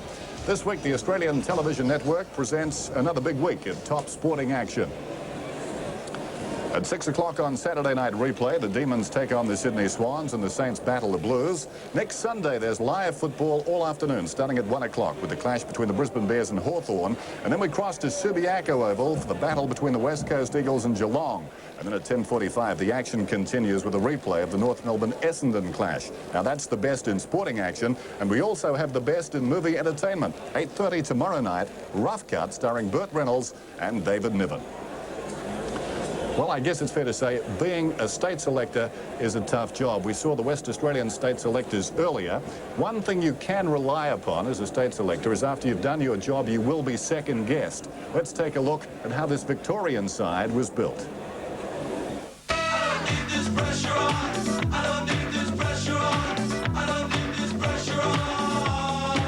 Victoria has failed to win the title of national champions since the turn of the decade. It's been an agonising 8-year drought for the acknowledged kingpins of Australian football, whose thirst for success is equalled only by the Melbourne public's increasingly bitter demands for results. The burden of providing each with its needs has, for the past couple of years, fallen into the lap of 5 footballing heavyweights: Ted Whitten, Ron Barassi, Kelvin Moore, Graham Richmond and coach Billy Goggin. Like the players they have chosen, their performance during their one-game season has attracted increasing inquisition. Players have always been under the microscope, but what about the selectors? Well, that's a case of the general managers and not you. I'm raising the question. Yeah, well, I'm telling you, I'm answering your question. That's up to the general managers who appoint us, not you. If you want to sensationalise... So the managers have got to look at themselves. Well, do you want me to finish answering you or not? Yeah. The point is that all of these games are being covered by the selectors on a regular basis, and there's 3 televised games each week. Unless you want us to travel to Brisbane and to Perth and to Sydney on a regular basis to see them, when we can sit them in their own lounge room. So what's the selection formula? As the year wears on, or early in the year, we try and cover most games, and we come up with names that have sort of caught our eye, and then try and put it together on a team balance situation, position for position. And I think that's the most important thing, that we get the right balance of players for particular positions. For this game, the balance has tipped in favour of youth. 10 men, including a schoolboy Nathan Burke, were named to make their debut. A deliberate ploy by the Gang of 5 to add some energy to what has become sagging enthusiasm for state games. In recent times, the matches have taken on almost exhibition status for some Victorian players, more intent on accumulating accolades locally than across the border. According to the selectors, that's got to change for the record to change. We just want the players that will treat it as it's a final for their home club to have the same approach in the game, and I'm sure that if every player plays to his given ability, or as the situation lets it on the particular day, we will win. But if they go over there with the thought that it's a bit of a holiday, or take it a little bit lightly and a lesser degree than they may a club game, we're in trouble because the opposition's very good. It's going to be a lot of hard work. The opposition grow a third leg, we all know that, which means you've got to have enthusiasm. So that means we've got to choose players who we think really want to play for Victoria and really want to win. And also players who are prepared to work really hard, because that's the sort of day it's going to be. While the Sandgropers are growing a leg, the Vics, they say, grow a foot when they pull on the Guernsey emblazoned with that V, and together the Melbourne players and their selectors are sure to grow a lot older if they lose the title yet again. The group are running out of excuses. We're 3 times the population of those states. Those states like nothing more than to beat the boys in blue at their own game, a game Moore and Barassi at least believe they can't win. No matter if we win, we'll still come under criticism somewhere along the line, but it's a bit of a pressure situation. The trouble is Ted Whitten gets all his own way, and Bill Goggin too, and we're just sort of there saying nothing. No, we'll go and stir up the queue a bit now, I think. Right. Go to it, guys. And I think they'd be pretty happy at the present time. Half-time at Subiaco Oval, and the VFL lead by 19 points. After this break, Sandy Roberts will be along to talk about the first half with Don Scott. You know you make me wanna shout, roll my hands up and shout, kick my heels back and shout, roll my head up and shout. Come on now, don't forget to say you will. Don't forget to shout, yeah, yeah, yeah, yeah, yeah. Say you will. Say it right now, baby. Say you will. Come on, come on. Say you will. Take it easy. Shout, take it easy. Shout, a little bit softer now. Shout, a little bit softer now. Shout, a little bit softer now.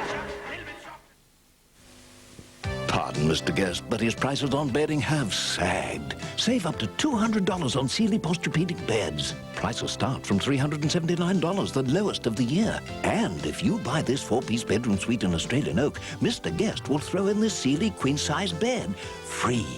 Unpardonable. Is Mr. Guest awake up to these bedding bargains? Guests will match or better any Sealy price in town. Pardon our prices on bedding. We do treat you like a guest at Guests. Cadbury chocolate biscuits.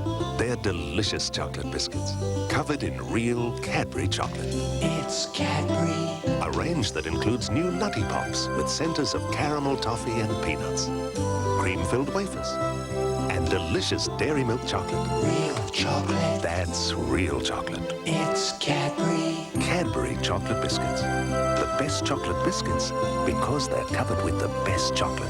It's Cadbury.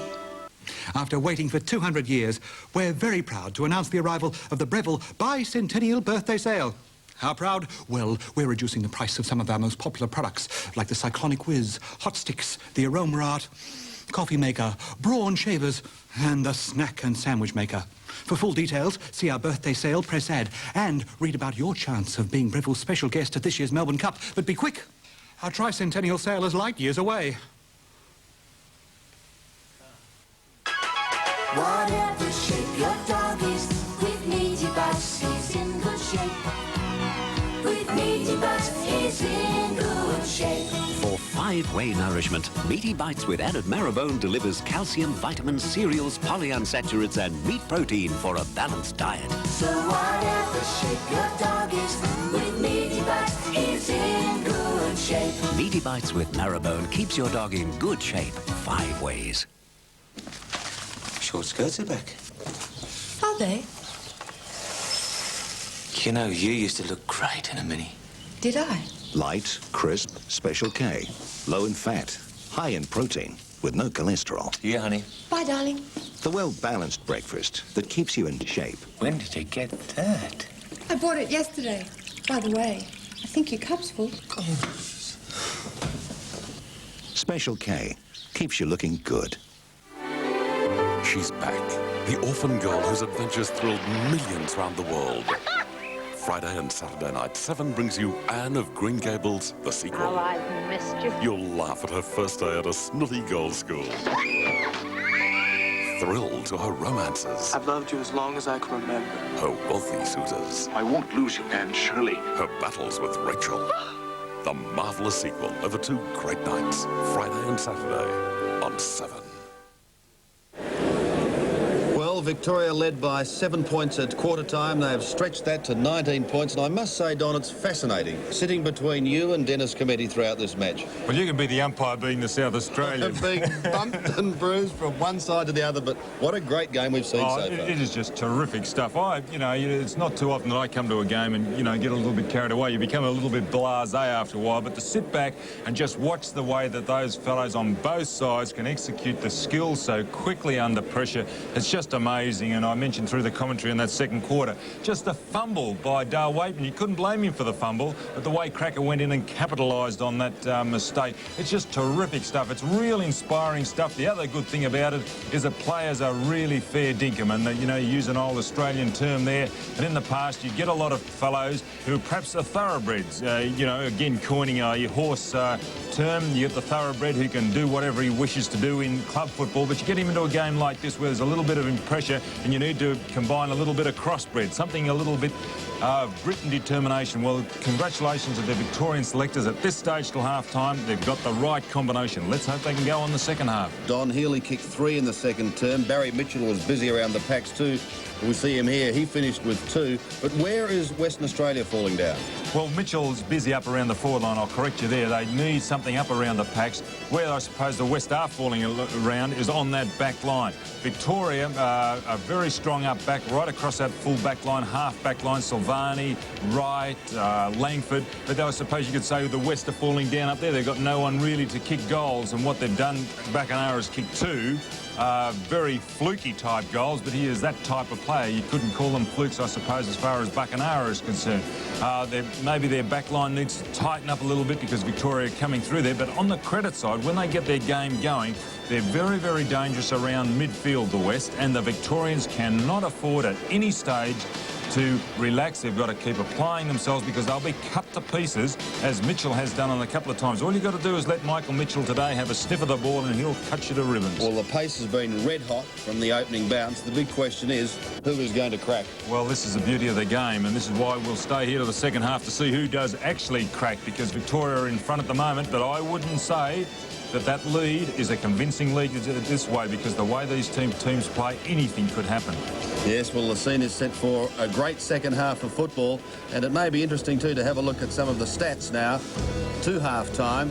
And on nothing in the kicks, very little in the marks. The handballs, 51 to Western Australia, but 88 to Victoria, and that is the significant change. Hit-outs, well, Victoria 14 to Western Australia 9. And the Victorian selectors could look at maybe bringing Dwyer off the ball, because Madden has gone at it all half. He's done a terrific job.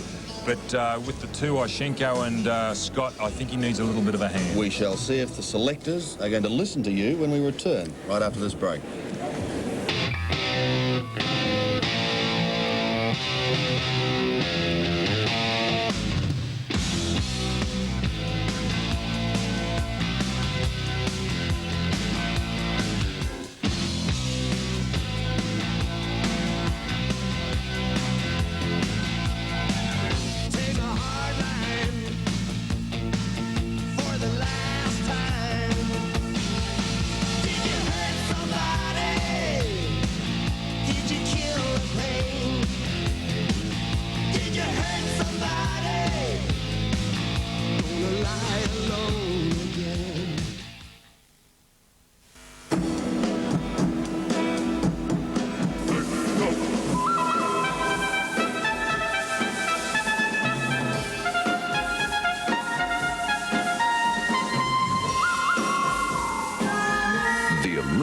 New Gurney Turbojet gets the gunk off just about anything. So call right now for a free home demonstration on 793-1892 and win the gunk fight every time. There are special moments that you wish could happen every day. That tender touch, that winning smile, mean more than words can say. And Arnott's chocolate biscuits are the ones they love the best. Mid-slice, fruit and nuts, you wouldn't give them less. Yes, Arnott's chocolate biscuits are the ones they love the best.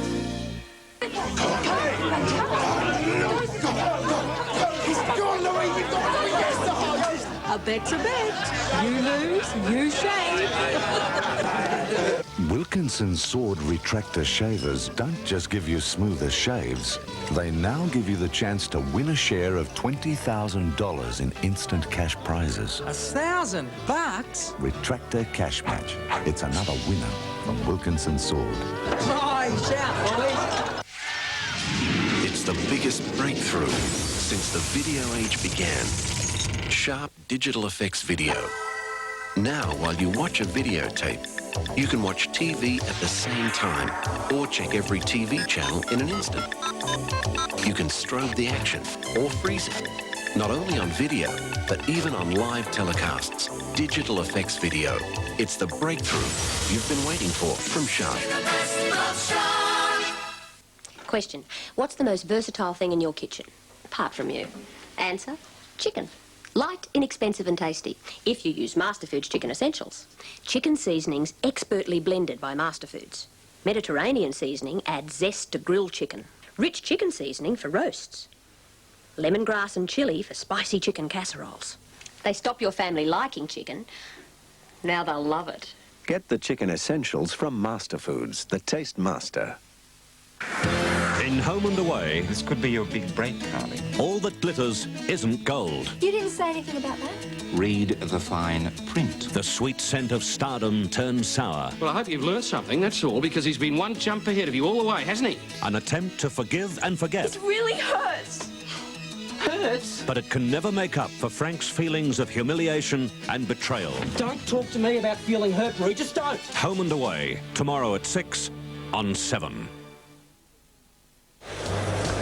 Back at Subiaco Oval, half-time, 9-11 to 7-4 as we check again the Nissan ground report. Debris is still not a factor in this game, just wafting out towards the left half-forward flank at the city end of the ground. Currently it's 18 degrees, sunny and firm. And the Victorians are back, as you can hear, to the odd boo. They lead it by 19 points, and I think very happy with the situation at this stage. Let's go down now to Tony Bahaja.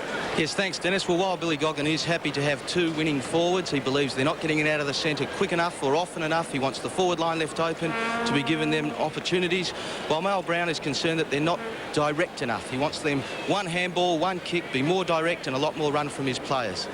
Thanks, Tony. Let's check some individual numbers now, beginning with Greg Williams. The figures on Williams to half-time. Don? Well, Greg Williams, as we know, is playing in the centre, and the West are playing a tandem situation there. Blackwell was in there before he was injured, also Buckenara, so they're switching them around a little bit. There's his opposite number, Buckenara, and he's picked up 13 kicks, but what 2 magnificent goals he kicked of his 3. Barry Mitchell, well, he's been capitalising and working very, very hard up on the forward line. He picks up a lot of possessions back in the club games, and he's continuing on in that way already with 25 possessions till half-time. Good effort. Well, 23, I should say. Michael Mitchell there. Michael Mitchell, well, he, as I mentioned, can cut a side to pieces, and he was in outstanding form in Sydney last week, and he's continuing it again in that way this half of the game. Darren Mullane, 16, maybe a little bit quiet, but he came into the game in the second quarter. But Darren Mullane can give a lot more because he has got a strong body and is a very, very good player. And Chris Mainwaring on the outer wing, having a terrific battle with David Murphy. I think that's a real classic battle out there. One on one gets it, the other one, but they're hassling one another.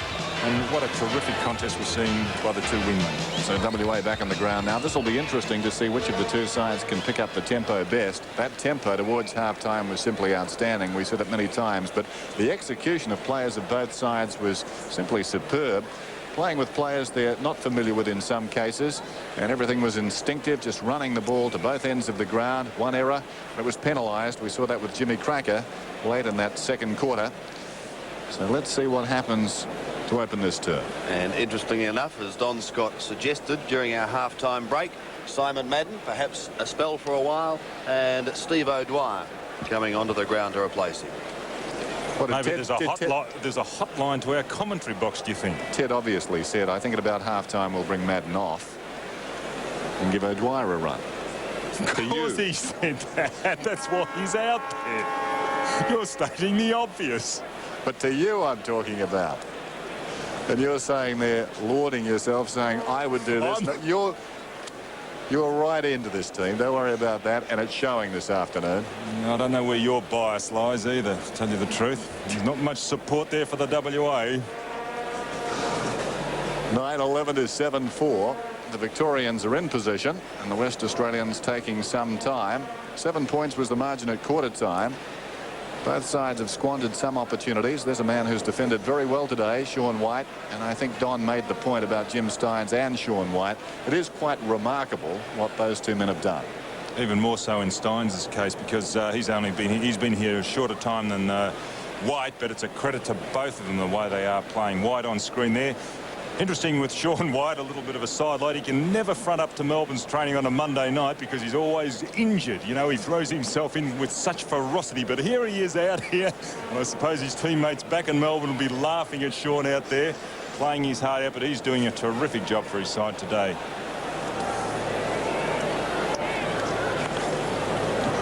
So Scott, Jim Cracker and Johnson are off, plus one other.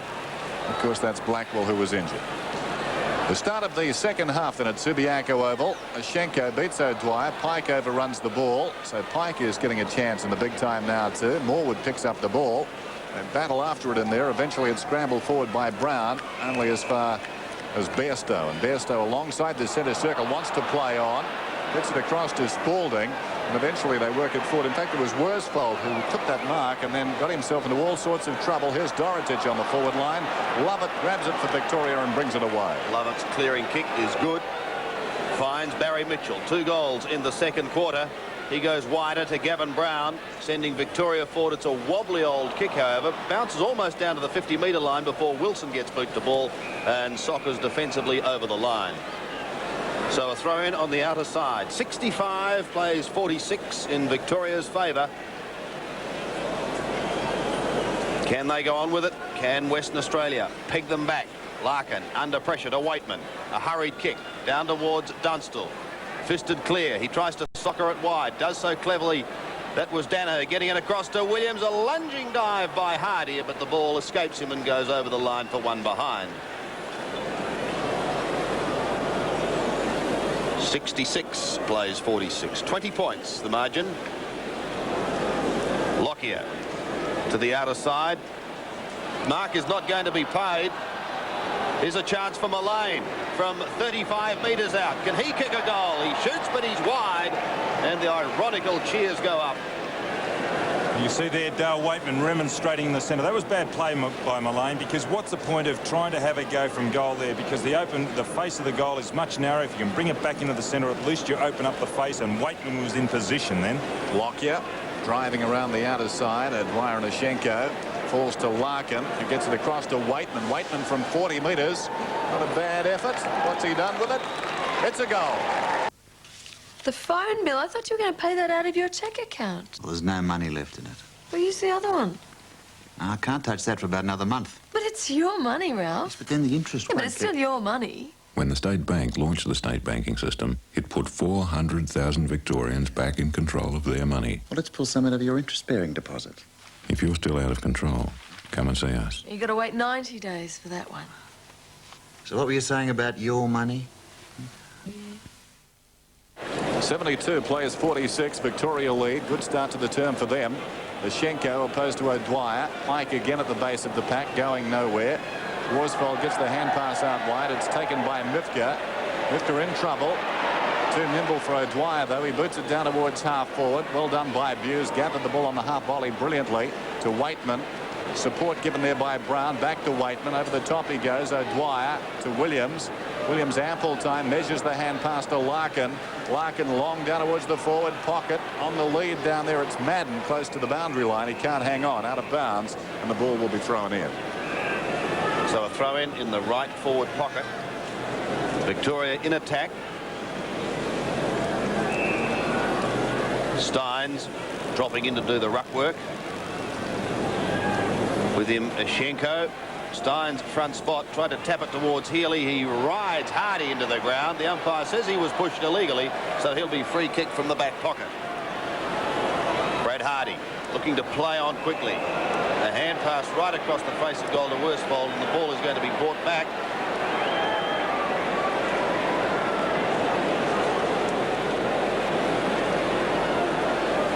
Because he is not allowed to do that.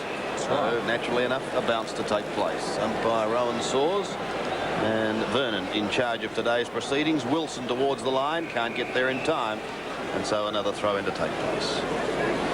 Crowd on their toes. Very exciting first half from the throw-in. Healy tries to thread his way through, goes onto the left foot, snaps at goal. It looks pretty good, that one, and that's another one to Victoria. Healy kicks his fourth. Well, I noticed there the way that Gerard Healy gets himself under the pack, so I was quite taken by the way he has in the centre of the ground. He'll get himself under the feet of the opposition, and on that occasion I looked particularly at it, and he's capped it off with a goal because of the fact that he can put himself underneath the pack. It takes a courageous player to get there. It's also fairly safe position to be in, especially when the ball's in your vicinity. Get underneath the ruckman's feet because there is that little bit of space to move. 11-12, 7-4. O'Dwyer, his first tap out to Larkin. Bairstow's over the ball. The umpire will ball it up alongside the centre circle. So a great start for Victoria. First 2 goals of the term. They've stretched their lead. Worrying times now for the home team. They quickly need a reply. Ashenko and O'Dwyer again. O'Dwyer does well. At least he got it down, but Bairstow sharked it. Trying to crash his way through was Danaher, scrambled out of there by Worsfold somehow, and the mark is taken by Starcevic. Gets it across to Bairstow. Bairstow goes down towards the forward pocket. Christian appeared to get into the back of Langford. No free kick, didn't matter. Langford found the ball on the ground and boots it back towards centre field. The mark is taken there by Starcevic. Starcevic got it to Wilson.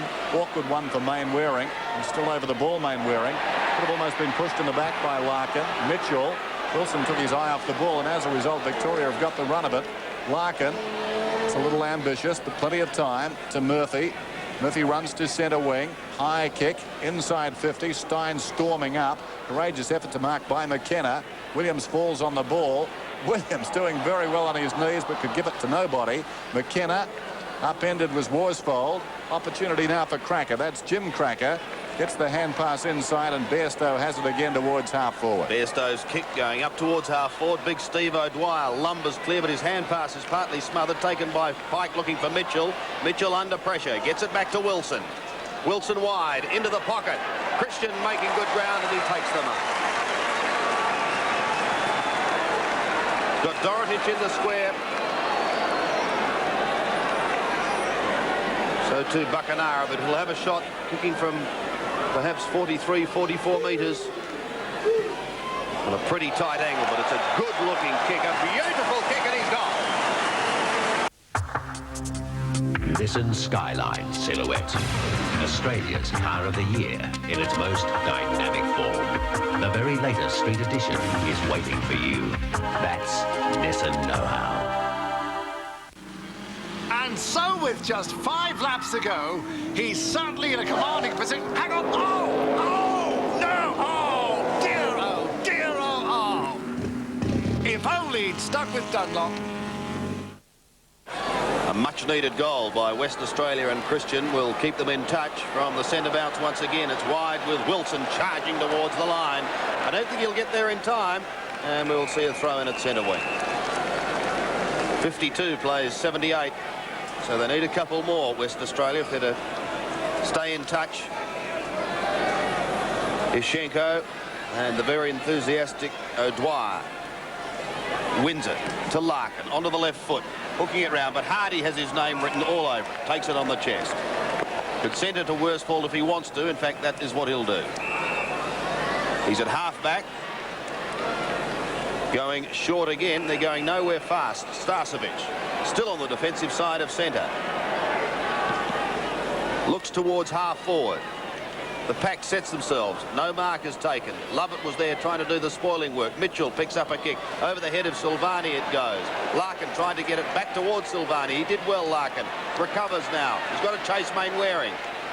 Can't get him. The hand pass over the top to Big Ishenko.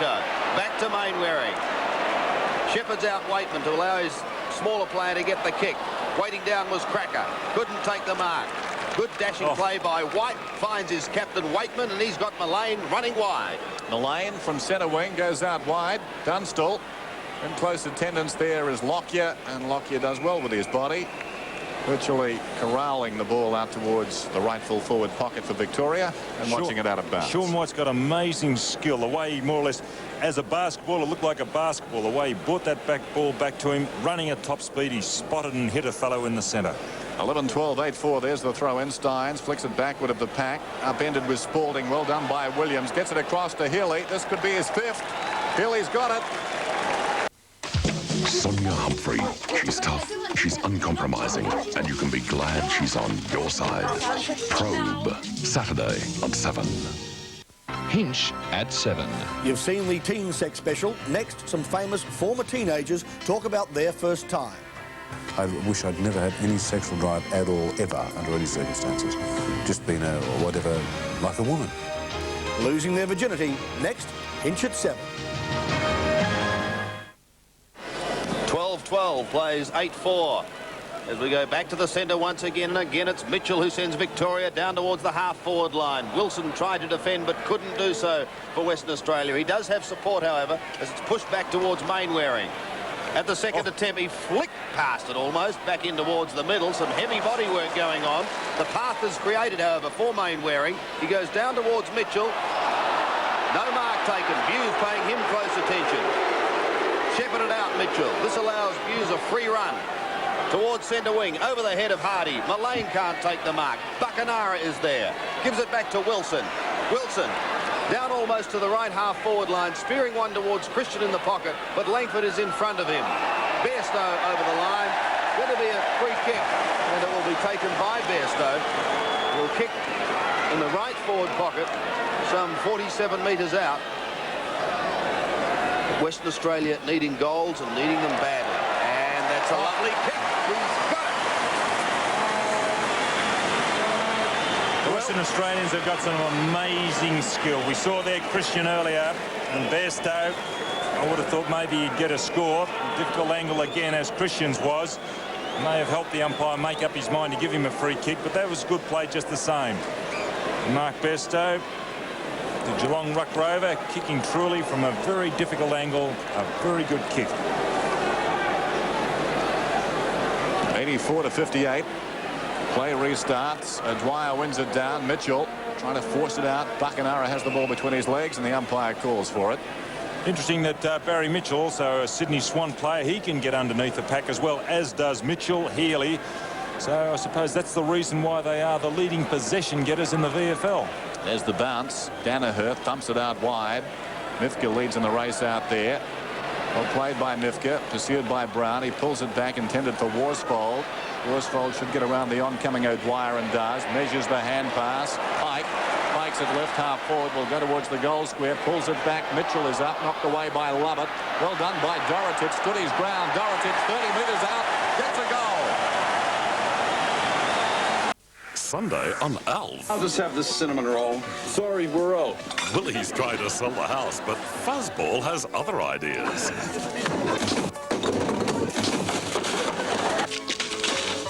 Enter the Amityville alien.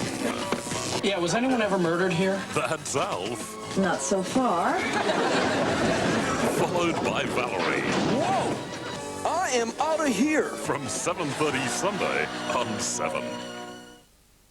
Paul Mifka coming off. Brad Hardy is on as his replacement. He'd just come off the ground. He'd been replaced by Alan Johnson. Meantime, across half-back, Spalding is fighting the fight at the present time for Western Australia. Works it forward to Mitchell. Back to Spalding.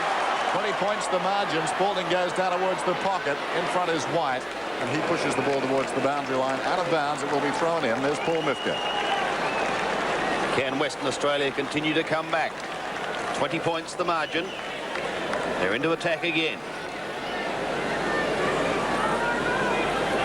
O'Dwyer and Starcevic to do the ruck work. It's the latter who goes up high from behind, trying to feed the smaller players. Cracker spoons it out towards Mainwaring, who kicks right across the face of goal. The race is on now. Murphy chasing his Hardy. Murphy over the top, gets the handball away to Langford, runs the boundary line, almost had his head pulled off and still eludes two tackles, but eventually a great smother by Bairstow. Sees the ball kept in play. He pushes it down to Christian. Christian snaps with the left foot, but he's missed. 1 point. What magnificent play by Bairstow. Looked like a terrific build-up by Victoria, the way that Murphy got around. Had the free kick, but it was only through Bairstow's effort that the ball was retained in the forward line. Mullane to Brown. The running Mitchell now. Over the top, Larkin at centre wing. Western Australia trying desperately to get back into the game. Danaher can't take it from behind. Dorotic pushes it wide towards the line. He does have support there, however, and it's going to be kept in play. Back towards Pike. Feeds it to Mainwaring. Goes long up towards half forward. Christian's playing from behind, however. Down towards Murphy. On to Morwood. Silvani now, almost into the centre of the ground. Thought about the hand pass to Williams, then decided to go long, but there's no one at home at all for Victoria. Terry Danaher very late on the scene as Dorotic clears. And in the bright sunshine, Dorotic goes out wide. The mark is taken by Mainwaring. He goes down towards half forward. Mitchell will fly over the top. Could have interfered with the Victorian in front. That was Brown. Play allowed to go on. Silvani hand passes towards the boundary line and finds the safety there. Phil Cracker about to come on. Hardy going off, and also in the hands of the trainer is Andrew Buse, and Peter Foster warming up, as is Phil Cracker. So a lot of changes being made. Meantime, WA work it forward. Christian comes out, marks a touch ball. then gives it away. Opportunity for Williams to Mitchell. Mitchell comes out looking for Murphy. Too much carry on the kick. Phil Cracker lays Mitchell out, or rather Murphy out. Meantime, an opportunity for Danaher. Murphy's on his feet. He's okay. Danaher has the ball. Meantime, Murphy and Spalding tangle off the ball. There's plenty happening at the present time. McKenna, Buckenara's got it now. Spears it in towards half forward. Lovett didn't hang on. Tackled by Jim Cracker. Jim Cracker and Lovett go at it again. Morwood diving in there too, and the umpire will ball it up. Phil Cracker's in trouble. Terry Danaher off and Peter Foster on for Victoria. And Western Australia trying to lock it up in their attacking zone. O'Dwyer. Mitchell. Little kick to touch, finding the boundary line. Good kick by Barry Mitchell. So those two quick goals spurring on this very pro-West Australian crowd. Can the players continue to lift? Mullane could have dropped the football. Starcevic goes to ground. Morwood gets clear to Silvani. Back to Morwood. This could be dangerous for Brown. He saw it coming just in the nick of time. Phil Cracker and Morwood. There's no big pardons out there at the moment as Mainwaring. There are players strewn behind. Buckenara's from 53 metres out. A great smother by Silvani. Back to Mainwaring, however. Can he get clear of Brown? He can. He goes short and Pike takes the mark. Some loose players everywhere at the moment. There's confusion out there on the ground. Players are hurt. Players are swapping off the interchange bench like they're going out of fashion. And this could be another goal to Western Australia. And Buse coming off for Victoria and coming on Wilson. And also Larkin has gone back to the back pocket to cover for Buse. And Wilson coming off, and on comes Brad Hardy again. Bairstow's kick out of bounds on the full. Well, this game has got absolutely everything. Hardy's been on, off, and now he's on again in the space of about 4 minutes. Meantime, back in the pocket, Larkin kicks towards half-back flank. Starcevic does well, knocks it back towards the middle. Pike's over the ball. He's acquitting himself well, Pike. Worsfold lost it. Pike dives on top of it. Victoria have got the numbers. Waitman knocks it out. Williams, a clever hand pass, sends Murphy away. Murphy one bounce, runs his full measure, goes down towards 40 metres out from goal, and it was intended for Dunstall. Healy has kicked 5 back towards Dunstall. Johnston's over the ball. He can't do much with it either. It comes out through his legs eventually. An opportunity for Foster, who tracks it out towards the boundary. Foster, good hand pass, gets it back to Dunstall. Dunstall in short, but the mark is taken by Johnson. Maguire off for Victoria and Madden coming back on. Johnson told to play on. Goes wide. Mainwaring over the line. 65 plays 84. Peter Wilson on the sidelines, just testing that right leg. Dorotich and Steins doing the ruck work. Williams tries to plough his way through but is unsuccessful, and another throw-in will be the result. Will Victoria unable to bury them? Western Australia continuing to fight. Steins, big fella, tried to get it away, but it was taken by Worsfold, and a little bit of unproductive work happening on that outer side there at the moment. The ball locked up on that right half forward flank to Victoria, who will be very happy with a couple of steadying goals. Foster tries to pluck it out at the air, does so to Williams. Onto the left foot. The lead of Dunstall. This time he's spoiled. Hardy back on the ground. Gets the hand pass away. Henwood's kick towards centre wing. It will beat players, I fear, over the line. Well, being under great pressure, Bairstow and Morwood see it over. And so a throw in at centre wing. Victoria about to make another change, warming up Gary Lyon. Madden. Worsfold. The latter at the bottom tries to get it to Jim Cracker. It's going to be free kicks for a push. Which side is going to tire first? Who is going to be able to hang on? Jim Cracker from centre wing. To half forward. Phil waiting down, doing the roving work and doing it magnificently. A great hand pass to Pike. He steadies, shoots at goal and puts it through. Ready to go? Yeah.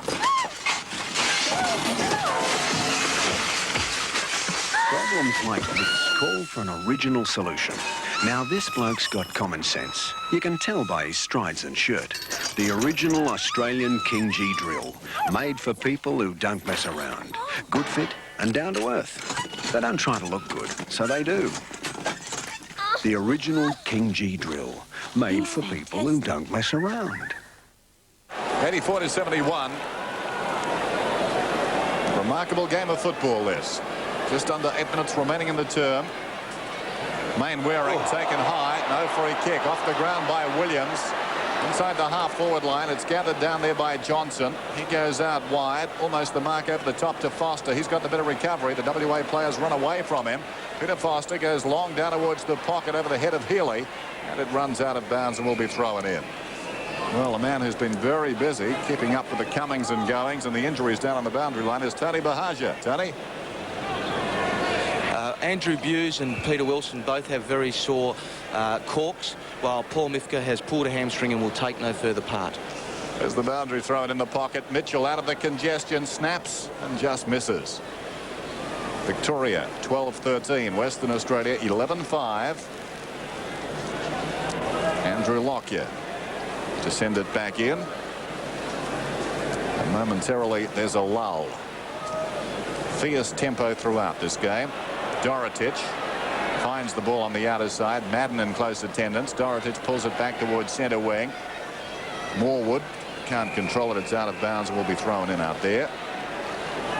Willie Dick, the man there, a West Australian representative in the early game. Won by Western Australia. 24-19 to 11-11 against the VFA. This is Foster. Robbed of it by Spalding. Down goes Spalding. Picked up well by Wilson to Brown. Brown on the outer side, kicks it high back towards the pocket. Steins is in front. Great mark is taken by Henwood. Wayne Henwood in the back pocket. 85 plays 71. Oh, he goes across goal to Hardy.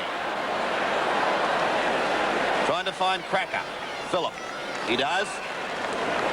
Now, what's he got to kick to? Brother Jim has drifted down, but certainly not far enough. He'll have to go back to Henwood again. This time he looks towards Jim Cracker and Mitchell. Great recovery by Cracker. Caught almost by Larkin, but he gets his kick. The bouncing ball. Who is it going to favour? Madden and Starcevic charge towards it. Silvani keeps it in play. Great smother by Mitchell. And the ball is over the line, so they're able to lock it up in that attacking zone. Terry Danaher warming up, and obviously he is going to come back onto the ground. That's what you can do with 4 interchange players, and also Andrew Buse. Silvani. Second attempt. Whiteman to Healy. 5 goals for the day towards Foster. Beaten on this occasion. Spalding. Down towards half forward. Whiteman held. And will be free kick. West Australians don't like it, but it was certainly there. Whiteman in towards the middle. Steins defensively down. Healy waits. Smoothly, he threads his way brilliantly through the centre, then spears out a pass, and it's a beauty too to Mitchell. He can go over the top. Here's danger because Brian Wilson is just 35 metres out. Steadies, shoots at goal and pops through another one. Cadbury chocolate biscuits.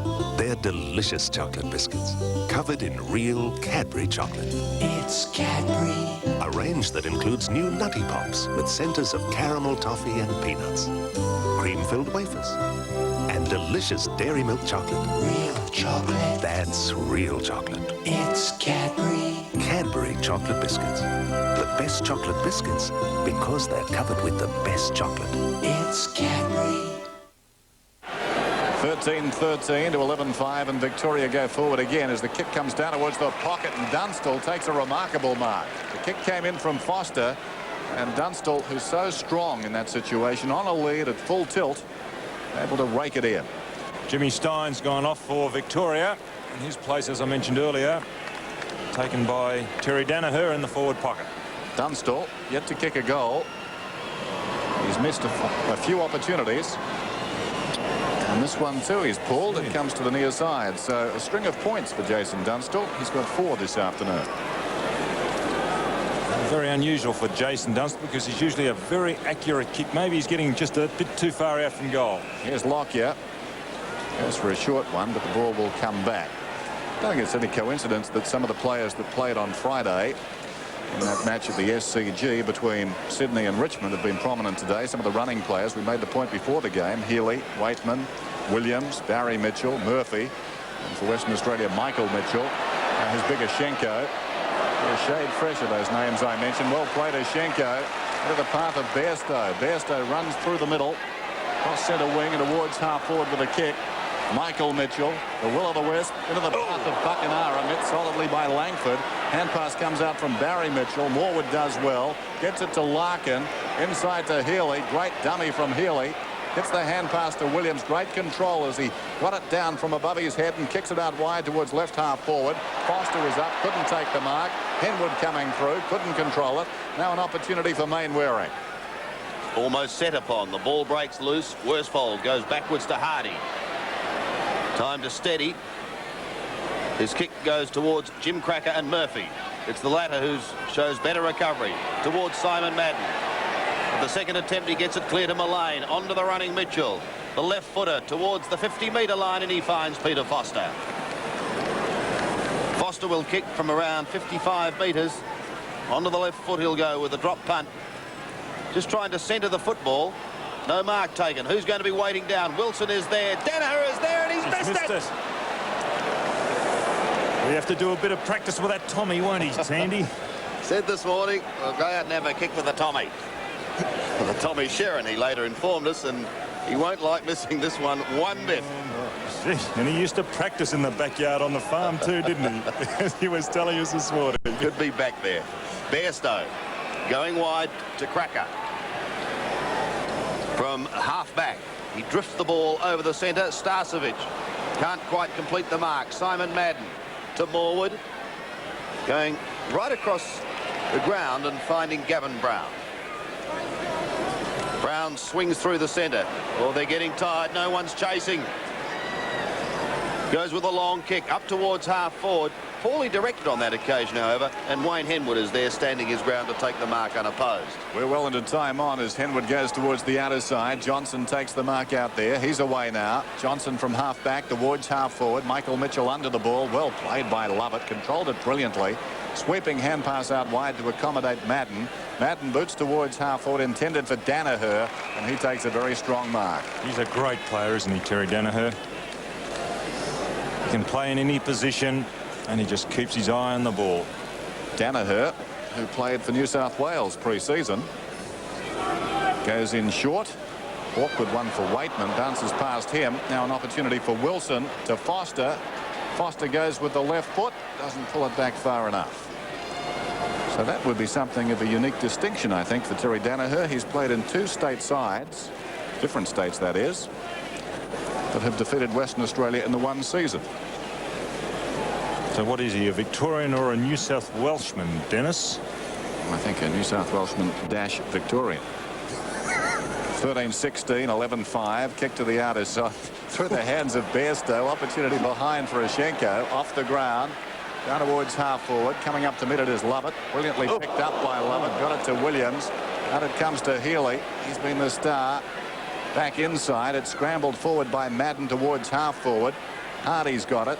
Back towards the middle of the ground now. Victoria have got the numbers. It eludes everybody. Michael Mitchell again with his speed into the path of Gary Buckenara. He left it behind, and now Murphy has it. From the centre, David Murphy's kick is long. Up towards Terry Danaher once again. Fisted clear by Henwood. Waiting down is Worsfold. Towards Ishenko. With him is Healy. 5 goals. Healy has been a great game as he goes short up towards the half-forward line, and the mark is taken by Brown. Players just starting to show signs of weariness, and who can blame them? Foster, one grab. Has it fisted away. Cracker slips at the critical time. Taken by Mitchell. The quick hand pass is on. Here's one for Williams on the siren. He shoots at goal and puts it through. So at three-quarter time, a goal on the siren to Greg Williams and Victoria. It's Williams' first goal and Victoria's 14th. 14-16, 100, leading Western Australia 11-5, 71. Yes, and they're coming into the S's now. There's Ralph Price, really hanging into it, looking for the line. Oh, wait a minute. Oh, no, he's lost it. Oh, he's out of the race. Oh, if only he'd stuck with Dunlop.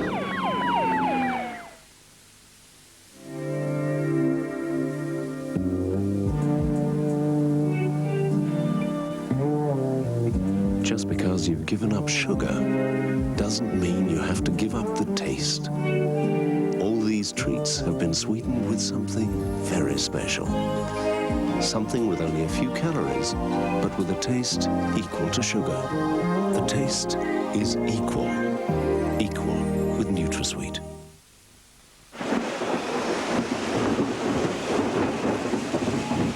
New Cane. It calms upset stomachs and stops heartburn fast. Getting their act together here for the 3:30. Lindy Lou, very frisky for a 5-year-old. And they're off. He'll mark well away a length and a half. There's Cherry Red, Lindy Lou lying third, and Harry's Boy pulling out all the stops. Enjoy the taste from the very first of the world's finest coffee blend. Nescafe Blend 43. Now, who seems to be winning? Harry's Boy. Well done, Harry's Boy. I'll soon be lining up. Nescafe Blend 43 lifts the lid on taste.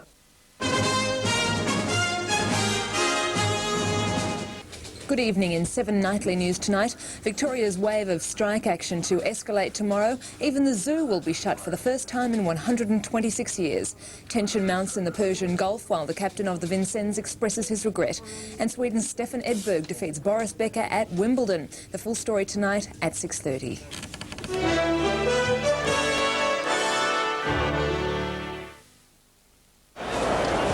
We're back at Subiaco Oval, and as you can see, Victoria has led at every change by 7 points at quarter time, by 19 points at half time, and now it's out to 29 points. With his thoughts, here's Don Scott. Yes, well, it was only a matter of which team would crack, and I suppose none have cracked as yet, but the pace has definitely slackened off. It took a little while for them to get in, and I suppose who could blame them the way they were going that first half? They were going at a crackerjack speed, both sides, and anyway, they started to get into it halfway through the quarter, lifted the tempo. It died off a little bit towards the end. Again, Victoria just starting to play with a little bit more solidity. Their backline very, very good.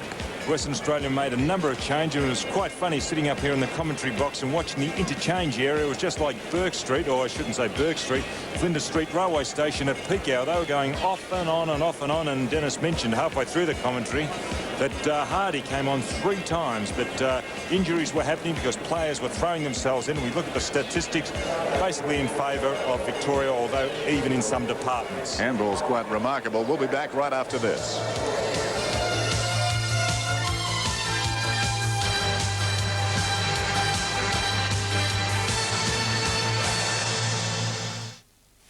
One last corner, one last group of cars, and he's brought off a remarkable... Oh, no! He's lost it! Oh, with only one corner to go. If only he'd stuck with Dunlop. This is snow. It's fun. And this is the delicious new Wendy's Snowball Cone. It's yum. Try one soon. Fill in an entry form and you could win a trip to the snow. Staying at Breathtaker Ski Lodge, Mount Buller. Wendy's, yum. Your home will warm to the magnificence of Chiswell furniture. And you'll warm to the special savings on the entire Chiswell range.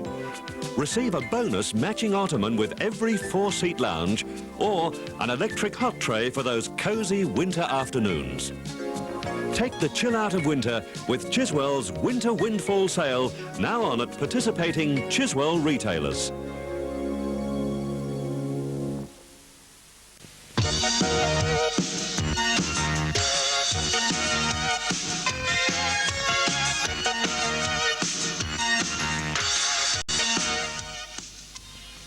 Ultraviolet from Cutex. If you know you couldn't trust yourself with an entire Sara Lee pound cake, try an entire pound cake snack. And don't hold back. Nobody doesn't like Sara Lee. Ansett has won the 1987 Passenger Service Award of the American airline management publication Air Transport World. Air transport world has been making awards for aviation excellence for 14 years. But it's the first time this award has ever been made to a domestic airline. NZ. And to think we only wanted to make it the best airline in Australia. Last quarter about to get underway. Let's go down quickly to Tony Bahagia. Yes, Dennis, well, Alan Johnson has hurt his ankle and will take no further part. Mal Brown believes the side can still win if they lift and rise to the occasion, while Billy Goggin believes that the pace and youth of the side will take over. Thanks, Tony. The margin is 29 points, 30 scoring shots to 16. In the final term, WA will have the advantage of what breeze there is. The umpires have done a pretty good job this afternoon, Grant Vernon and Rowan Soares. The start of the last quarter. Big job for Western Australia to work their way back into this. Henwood's on the ball, opposed by Madden. Madden slaps it out, brilliantly picked up by Foster. Williams left it behind, and as a result we get this congestion. Off the ground, Western Australia work it forward. Bairstow, Silvani coming the other way to Murphy. Murphy on the outer side wing, centering kick. Taken by Williams, surrounded by West Australians, boots it down towards half forward, and in front the mark is taken by Dale Waitman. Waitman goes for distance. Beautiful kick, and the mark is taken drifting in from the side by Madden, but the good work was done on the ground by Dunstall. He kept Lockyer out of the contest. The ball just kicked into the open space, and the mark taken by Madden. That was intelligent play there by Madden, because usually the ruckman nowadays drifts back and goes across the half-back line, or his particular half-back line. His brother Justin also does the same thing, of drifting occasionally into the forward line, and it caught the opposition unawares on that occasion. Victoria kicked the first 2 goals of the third term. WA can ill afford they get the first goal of the final term, and Madden misses to the left-hand side uncharacteristically. Through it goes for a behind. So first blood in this final term to Victoria. They move to 14-17 and Western Australia 11-5. And the margin of 30 points as Lockyer goes long. Foster leans over the top, pushing it down to Waitman. He's at the 50-metre mark. He gets clear to Williams, who shoots at goal, and he's sprayed it on the other side this time for another behind. You all right, Don? Yeah, I'm riding every kick, Sandy. Oh, Dale. Well, I thought he'd gone too far. I thought the umpire was going to pin him. Lockyer to Hardy. Trying to make space is Mainwaring. Charging down the ground. Coming to meet it is Morwood. His hand pass was aimed at Murphy or Mullane. Could find neither of them. Bairstow. Here's a chance now. Back to Mainwaring. 55 metres. Now inside 50. He lets fly with a drop punt towards goal. The kick's on its way, but he's... Well, that was the one they wanted, just to see if they could get going in this final quarter. 72 plays 102, back to 30 points, and Langford. Plenty of flyers, and good mark taken by Wilson. No one on the mark, so he charges to the 50-metre line, shoots in towards goal. Ishingo does the shepherding, and it's a goal. What a car! It's a Volkswagen small car superstar. It's a small car, superstar. 1.8 going great. Four-wheel discs, nothing miss. Breakthrough style and margin sliding. Power steering, edge shearing. What a car! Nissan Volkswagen small car superstar. Nissan know-how, building the right cars for Australia. Forward now. Mitchell falls over under a tackle. Mullane about 60 metres out from goal. Long down towards full forward. Lockyer goes back. Knocked away by Dunstall. Danaher misses. Opportunity for Henwood. And eventually Lockyer rushes it through for a behind. 14-19 to 12-6. WA today have had plenty of the ball. I suppose Ross Glendinning down forward would have been handy. No real goal kicker for them. Although by the same token, Dunstall hasn't kicked a lot today. A lot of points, but he's given them a focal point. And now Williams is penalised on the outer side. Buckenara with the free kick to Pike. Pike just up from half-back. Another short one is on. He favours Scott. Scott just inside the centre square. He has a false start. He's running directly at the man on the mark. Now he goes down towards half forward with a kick. Ill directed. Nobody at home for Western Australia. Good mark is taken on the fly there by Madden, who feeds Williams, who boots it back to half forward. Danaher comes over the top. The mark is taken in front by Scott. Healy read the danger brilliantly. Got the handball across to Foster, who goes back to Danaher, who goes steaming into the open goal and puts it through. Well, Jared Healy has had a great game today. And that time he stole the ball, just read it at the crucial moment, cut across. And Terry Danaher, will see here on replay the handball coming out from Scott, but Healy just on his hammer and nearly had his pants taken off in the process. Series of handballs, finishes up with Terry Danaher. And playing at centre-half forward, Terry Danaher has done well since he's come on. 9 players have contributed goals for Victoria. Back in the middle again. Madden pushing it wide. Brown chasing. Has possession now. Pulls it in towards the pocket.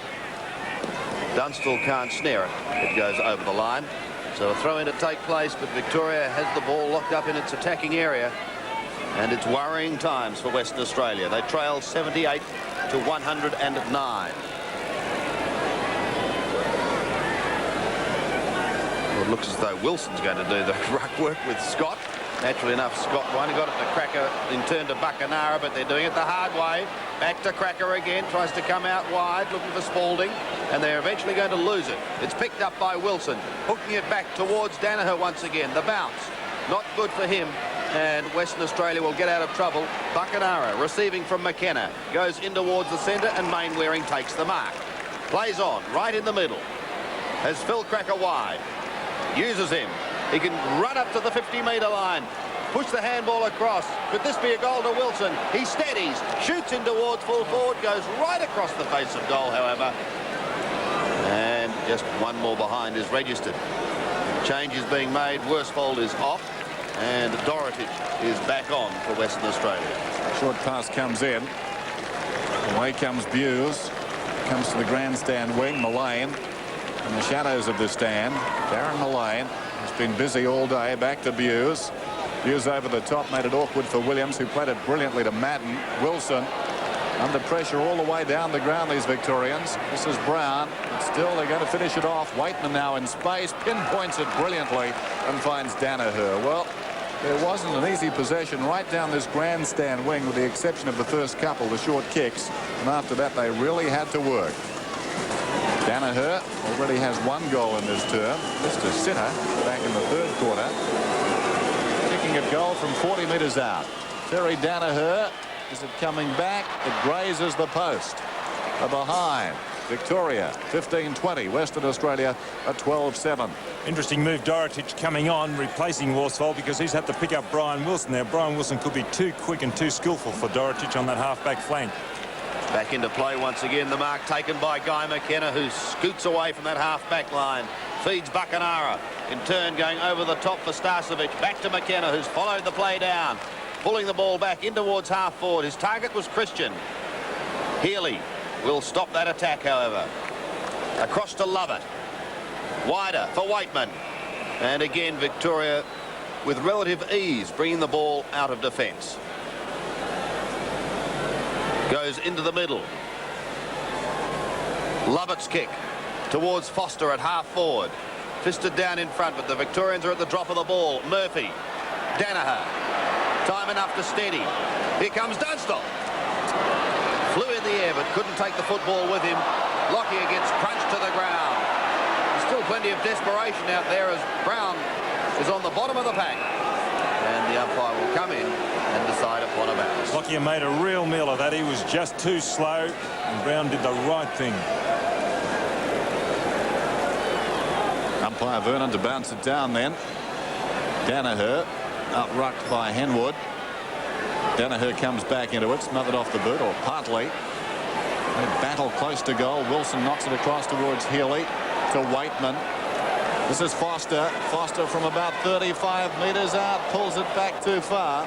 Before it goes for another behind. So Victoria 15-21. Western Australia 12-7. There's more interest out of the ground at the moment. Dennis? Yes, on a lot the of hill. disturbances out of the ground on the hill. And another one brewing out there. Constabulary coming through the crowd pretty quickly, as they've done a few times. But back with the action, Christian takes the juggled mark at half-back. Christian to relieve some of the pressure, and it has been great for Western Australia. He goes up towards centre wing, and his captain, Buckenara, on all fours, spoons the ball forward. They still haven't given up hope yet as Wilson tries to get it clear. He was looking for Bairstow. This time spoons it out the back to Mitchell. Mitchell just flicking a pass in towards the pocket, making Yashenko sprint. Still tucked up in that forward zone. Yashenko thumps it clear, trying to get it to Pike so he can have a shot at goal. Pike still at the bottom, and it's eventually rushed over the line for one behind. You see the desperation of the Victorians. 6 Victorians around there, only 2 Western Australians, so they're running to the fall of the ball. And John Worsfold about to come on, reappear. 36 effective scoring shots to 20. Tells part of the story for the day. Victoria has just been too good. Mainwaring a little too late on the scene. They've got the loose man again, Victoria. Murphy goes streaming down the square, then kicks high up towards half forward. Dunstall comes out, has the ball fisted away. Waiting down is Mitchell, goes onto the left foot, looking for Foster. The ball's coming back, but not enough. And another behind is recorded. Surely Spalding was infringing there. He was having Foster by the back jumper. Michael Mitchell going off to the plaudits of the crowd, and Worsfold coming back onto the half-forward flank. Pike in the back pocket. Takes the mark. Goes to Christian at centre half-back. Thought about the hand pass across to Hardy, then elected to go short into the middle, and Buckenara. Buckenara out wide to accommodate the run of Hardy up from back pocket. Long towards half-forward with a kick, but the Victorians have got the numbers, and the mark is taken by Lovett.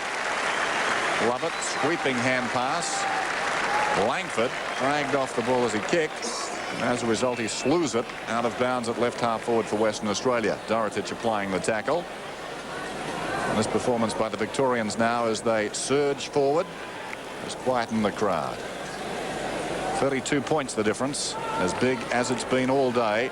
Worsfold gets it across to Wilson. Wilson with Buckenara free. How did he get that space? Buckenara, he's already kicked 3, pulls it back across his body. And what's he done? It's a behind. Well, he's kicked a couple of miraculous goals today, but he's getting a little bit tired there. He did have the time in the space. 12-9, 15-22. Ball kicked in.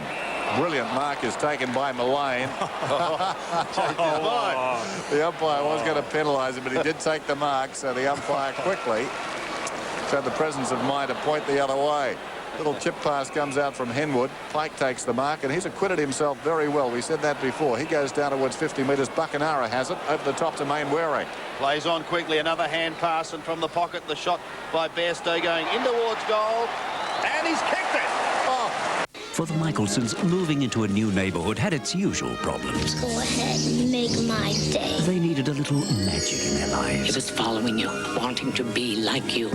And Millie finds it's closer than she ever imagined and more risky than she ever dreamed. Sometimes we need to believe in a little magic. No one can believe the fantasy is real. He can really fly.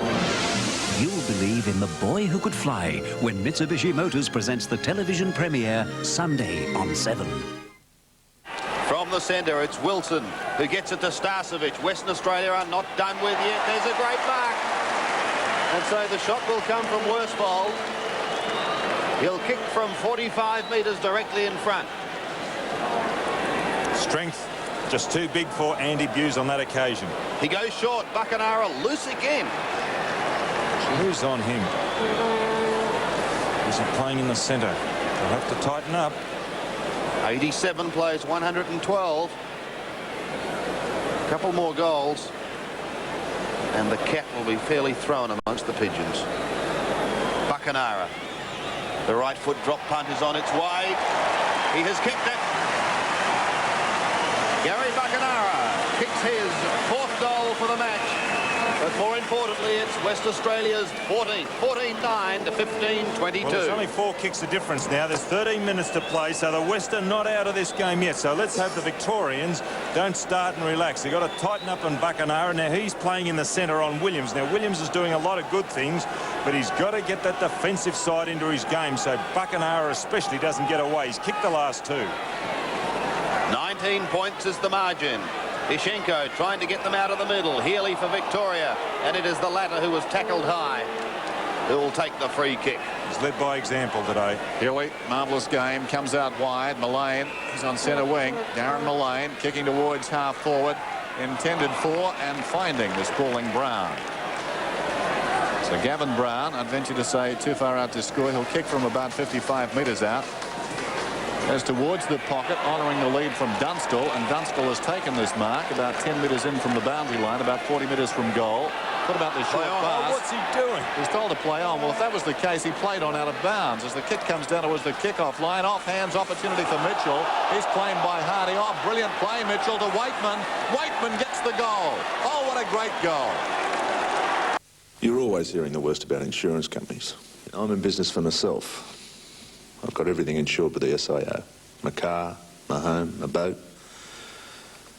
Well, a couple of years ago, we got broken into. We lost quite a lot. Now, I suppose I'm like most people. I don't like fronting up with a claim, especially a big one. But I had a new for old policy with the SIO, and they paid out in full. No problems. Can't ask more than that. That's our scoreline. 25 points the difference. Healy, as he's done all day, getting the loose ball and doing something with it. That time, though, he was under pressure, and as a result, Christian comes in to tidy up for Western Australia. To McKenna, to Bairstow. Bairstow on the outer side, pulls it back, intended for Pike. Pike with some room, comes across the ground, intended for Wilson. Wilson tries to rake it in one-handed, didn't succeed. Hughes now to Healy. Healy linking them up again. Long kick down towards 50 metres. Danaher up in front, almost the mark, knocked away by Henwood. Henwood gets it across towards support Christian. Surely was held without it. Play goes on. Henwood comes back. Danaher's got it. Gets it out to Williams. He's going nowhere. Off the ground by Healy. The way he's been going, that could be a goal, but Lockyer's in the road. On the last line of defence, Lockyer. Back to Christian. From the back pocket. Over the top to Bairstow. Kicked that miraculous goal just minutes ago. He goes long, but Mainwaring's going to have to make ground. Murphy too quick. Recovers well. Then speeds away. Going up towards the half-forward line. Hardy is there. And he'll mark for WA. Henwood calling for it. And I think that's the way it's going to come. Henwood having to make ground. The bounce is not kind to him. He drops over the football. Chance for Healy, number 6. No, he gives the hand pass to Dunstall. Now, can he kick one? No, unselfishly, he goes across the face of goal and finds Mitchell, who's got Danaher loose, or Wilson. He uses Wilson. Wilson onto the right boot, shoots at goal and has put it through. Well, they're playing with a lot of confidence now, the Vicks. As Mullane goes off, he looks as if he's injured, limps off. Larkin, who didn't look too good, actually. In fact, he's prop, very, very proppy as he comes on Matthew Larkin. It's worse than Mullane. Let's hope the Vicks can hold up. They've got only 2 bigger fellows on the bench. They've got no smalls left, only Dwyer and Steins left. But it looks as if Victoria might go out winners in this game. Looking pretty safe now. 31 points of difference. Past midway in the term. 124 to 93. Waitman only as far as Wilson, charged down by Madden, who won the ruck knock initially. Out of the pack it comes now, taken by Phil Cracker, who goes looking for Dorotich. What was a very good kick, finds its mark. Dorotich will kick at goal from about 40 metres out, but kicking accurately hasn't been really his go today. He did this on Saturday at the MCG. He takes an enormous run to kick the ball, John Dorotich. Couple of set shots. I think one was after the siren early in the game. Now he kicks from just inside 50. Having said all of that, thanks Dennis, he gets the goal. John Dorotich. The phone bill? I thought you were going to pay that out of your cheque account. Well, there's no money left in it. Well, use the other one. I can't touch that for about another month. But it's your money, Ralph. Yes, but then the interest Yeah, won't but it's still your money. When the State Bank launched the state banking system, it put 400,000 Victorians back in control of their money. Well, let's pull some out of your interest-bearing deposit. If you're still out of control, come and see us. You got to wait 90 days for that one. So what were you saying about your money? From the centre bounce, it's Gavin Brown who sends Victoria forward. A high floating kick, Christian underneath it, takes the mark.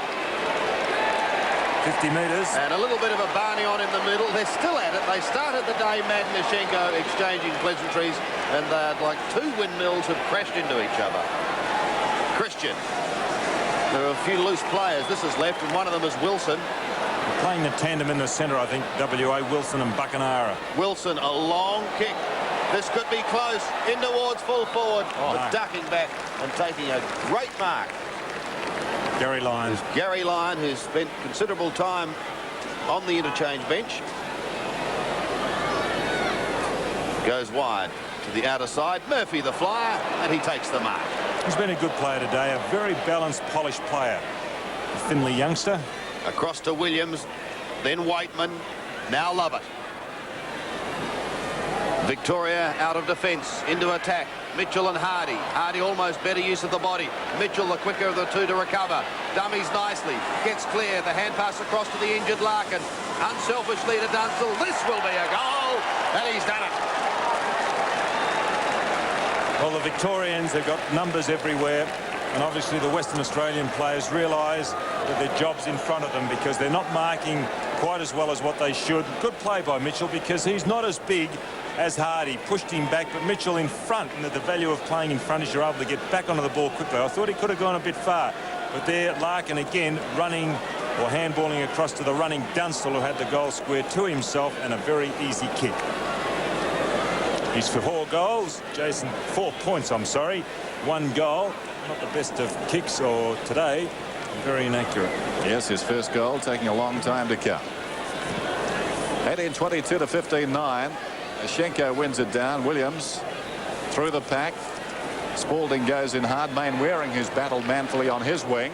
Having a good duel, actually, Mainwaring and Murphy. And once again, guess who? They're having a fight behind play. As the ball goes down towards full forward, it's missed down there by Dorotich. Coming through strongly as Lyon. Back towards the middle, and the fact that the ball's coming into their area breaks up the fight between Madden and Ashenko. This is Silvani off the ground cleverly, side-footed the ball across into the path of Waitman. Waitman's away, goes down towards full forward with a kick. Dunstall coming out on the lead, couldn't hang on. Larkin, beautiful hand pass. Mitchell into an open goal, and that's the ball game. 3 goals to Barry Mitchell. 4 goals, I think, Dennis, to Barry Mitchell, unless I've marked it down incorrectly. I think you might have. I had 1 in the first, 2 in the second, and that's his 4th. But anyway, I stand to be corrected. Victoria not giving up, and they're continuing on, showing a lot of skill and presence of mind. Matthew Larkin, an example on that occasion. I'll have to bow down. 2 against 1, so I'll say 3 goals as well. But still a fine effort. Interesting to see what happens in this centre square. Madden and Ashenko lining one another up across the centre. I should imagine Madden will lift the knees on this occasion. Whoa! Well, he crashed in there, didn't he? Ashenko went down. They look at each other again. They glare back in the middle as the ball is out towards right half forward for Western Australia. Buckenara leads in the race. Morwood, I think, kicks it out of bounds on the full as Dwyer is coming onto the ground, and Danaher, who's worked hard in this term, is coming off. I think he's finding walking a little bit hard too at the moment. He's looking pretty tired down there on the boundary. So we've got this throw in on the outer side. Scott this time beats Madden, but it's taken by Healy. A high kick towards Wilson. Beaten on that occasion by McKenna, but they can't get rid of the football. It'll be a free kick, however, going the ways of Western Australia, as they're pretty happy and contented. Terry Danaher leaves the ground after having certainly done his job today. Wilson couldn't take it. The back of the pack, Lyon comes out, gets it clear. It was Brown who set sail with a hand pass to his captain. Back to Silvani. A long drop punt down towards half forward. Dunstall waits at the back. There's some pushing and shoving going on there in front between Henwood and O'Dwyer, and it is the latter who's just come onto the ground who's going to have a shot. He could just pop it over the top because there's no one in the square, although Dunstall is ambling back there now. with Lockyer. Certainly the pace and the urgency has gone out of this game. Victoria realising they have notched another win, and Western Australia realising that they can't do it. Hardy, on the last line, as that flat-looking punt dropped very short. Christian marks in the back pocket. Plays on to Pike, who certainly acquitted himself well today. Mainwaring on that outer side. Marks in front of Murphy. Swings play in towards half forward. Not a good kick. Past Wilson it goes. Putting pressure on Worsfold. And he acquits himself pretty well, but he desperately needs more support. Williams it is who comes away. Mitchell having a look down forward. Dunstall gives him a lead and he takes it in front of the eyes. So Jason Dunstall.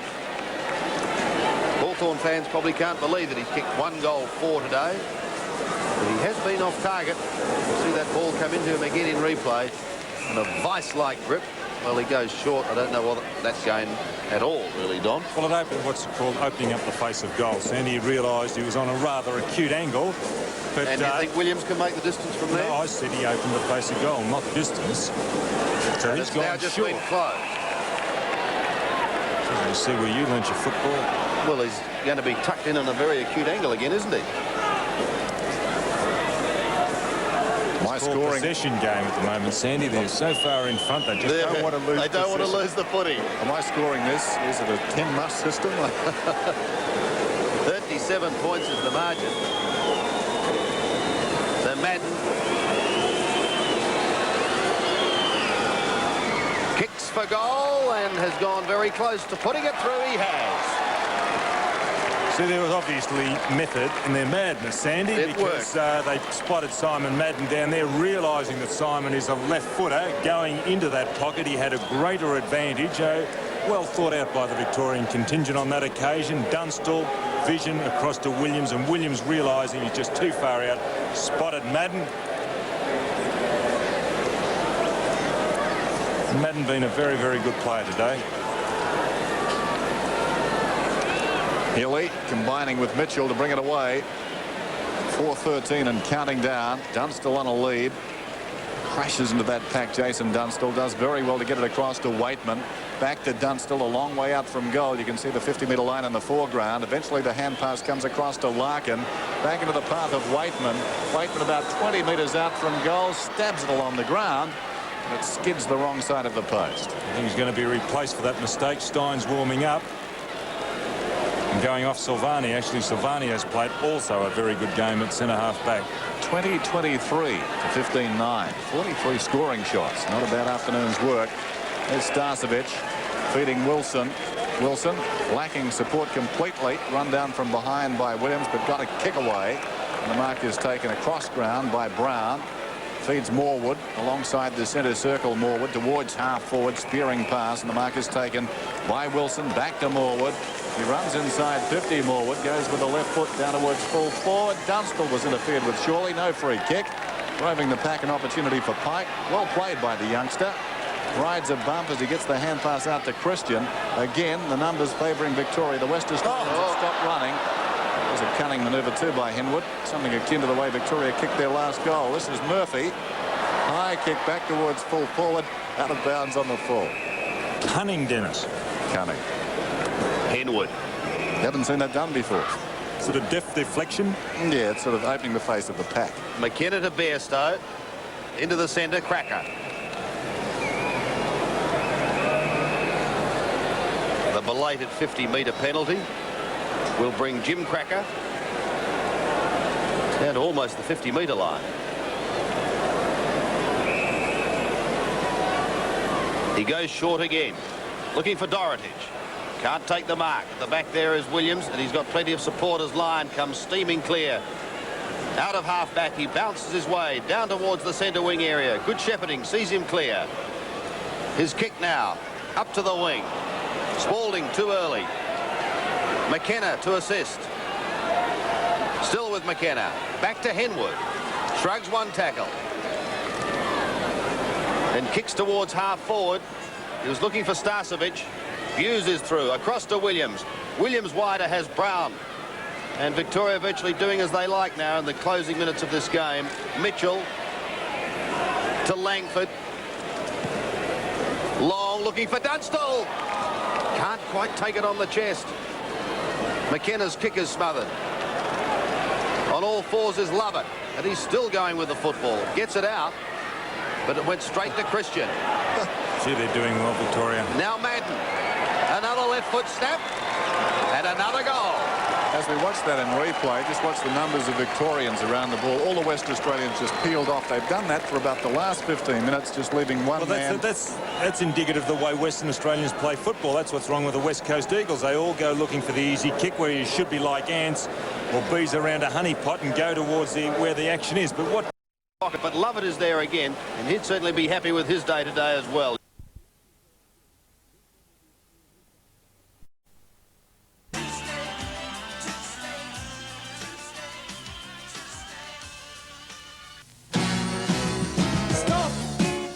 And take the time to smell the roses.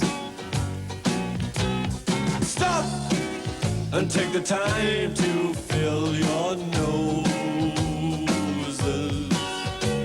Stop as you stroll through life, pitter-patter, pitter-patter. Stop and take the time to talk it over with your wife. And take the time to read the label. Stop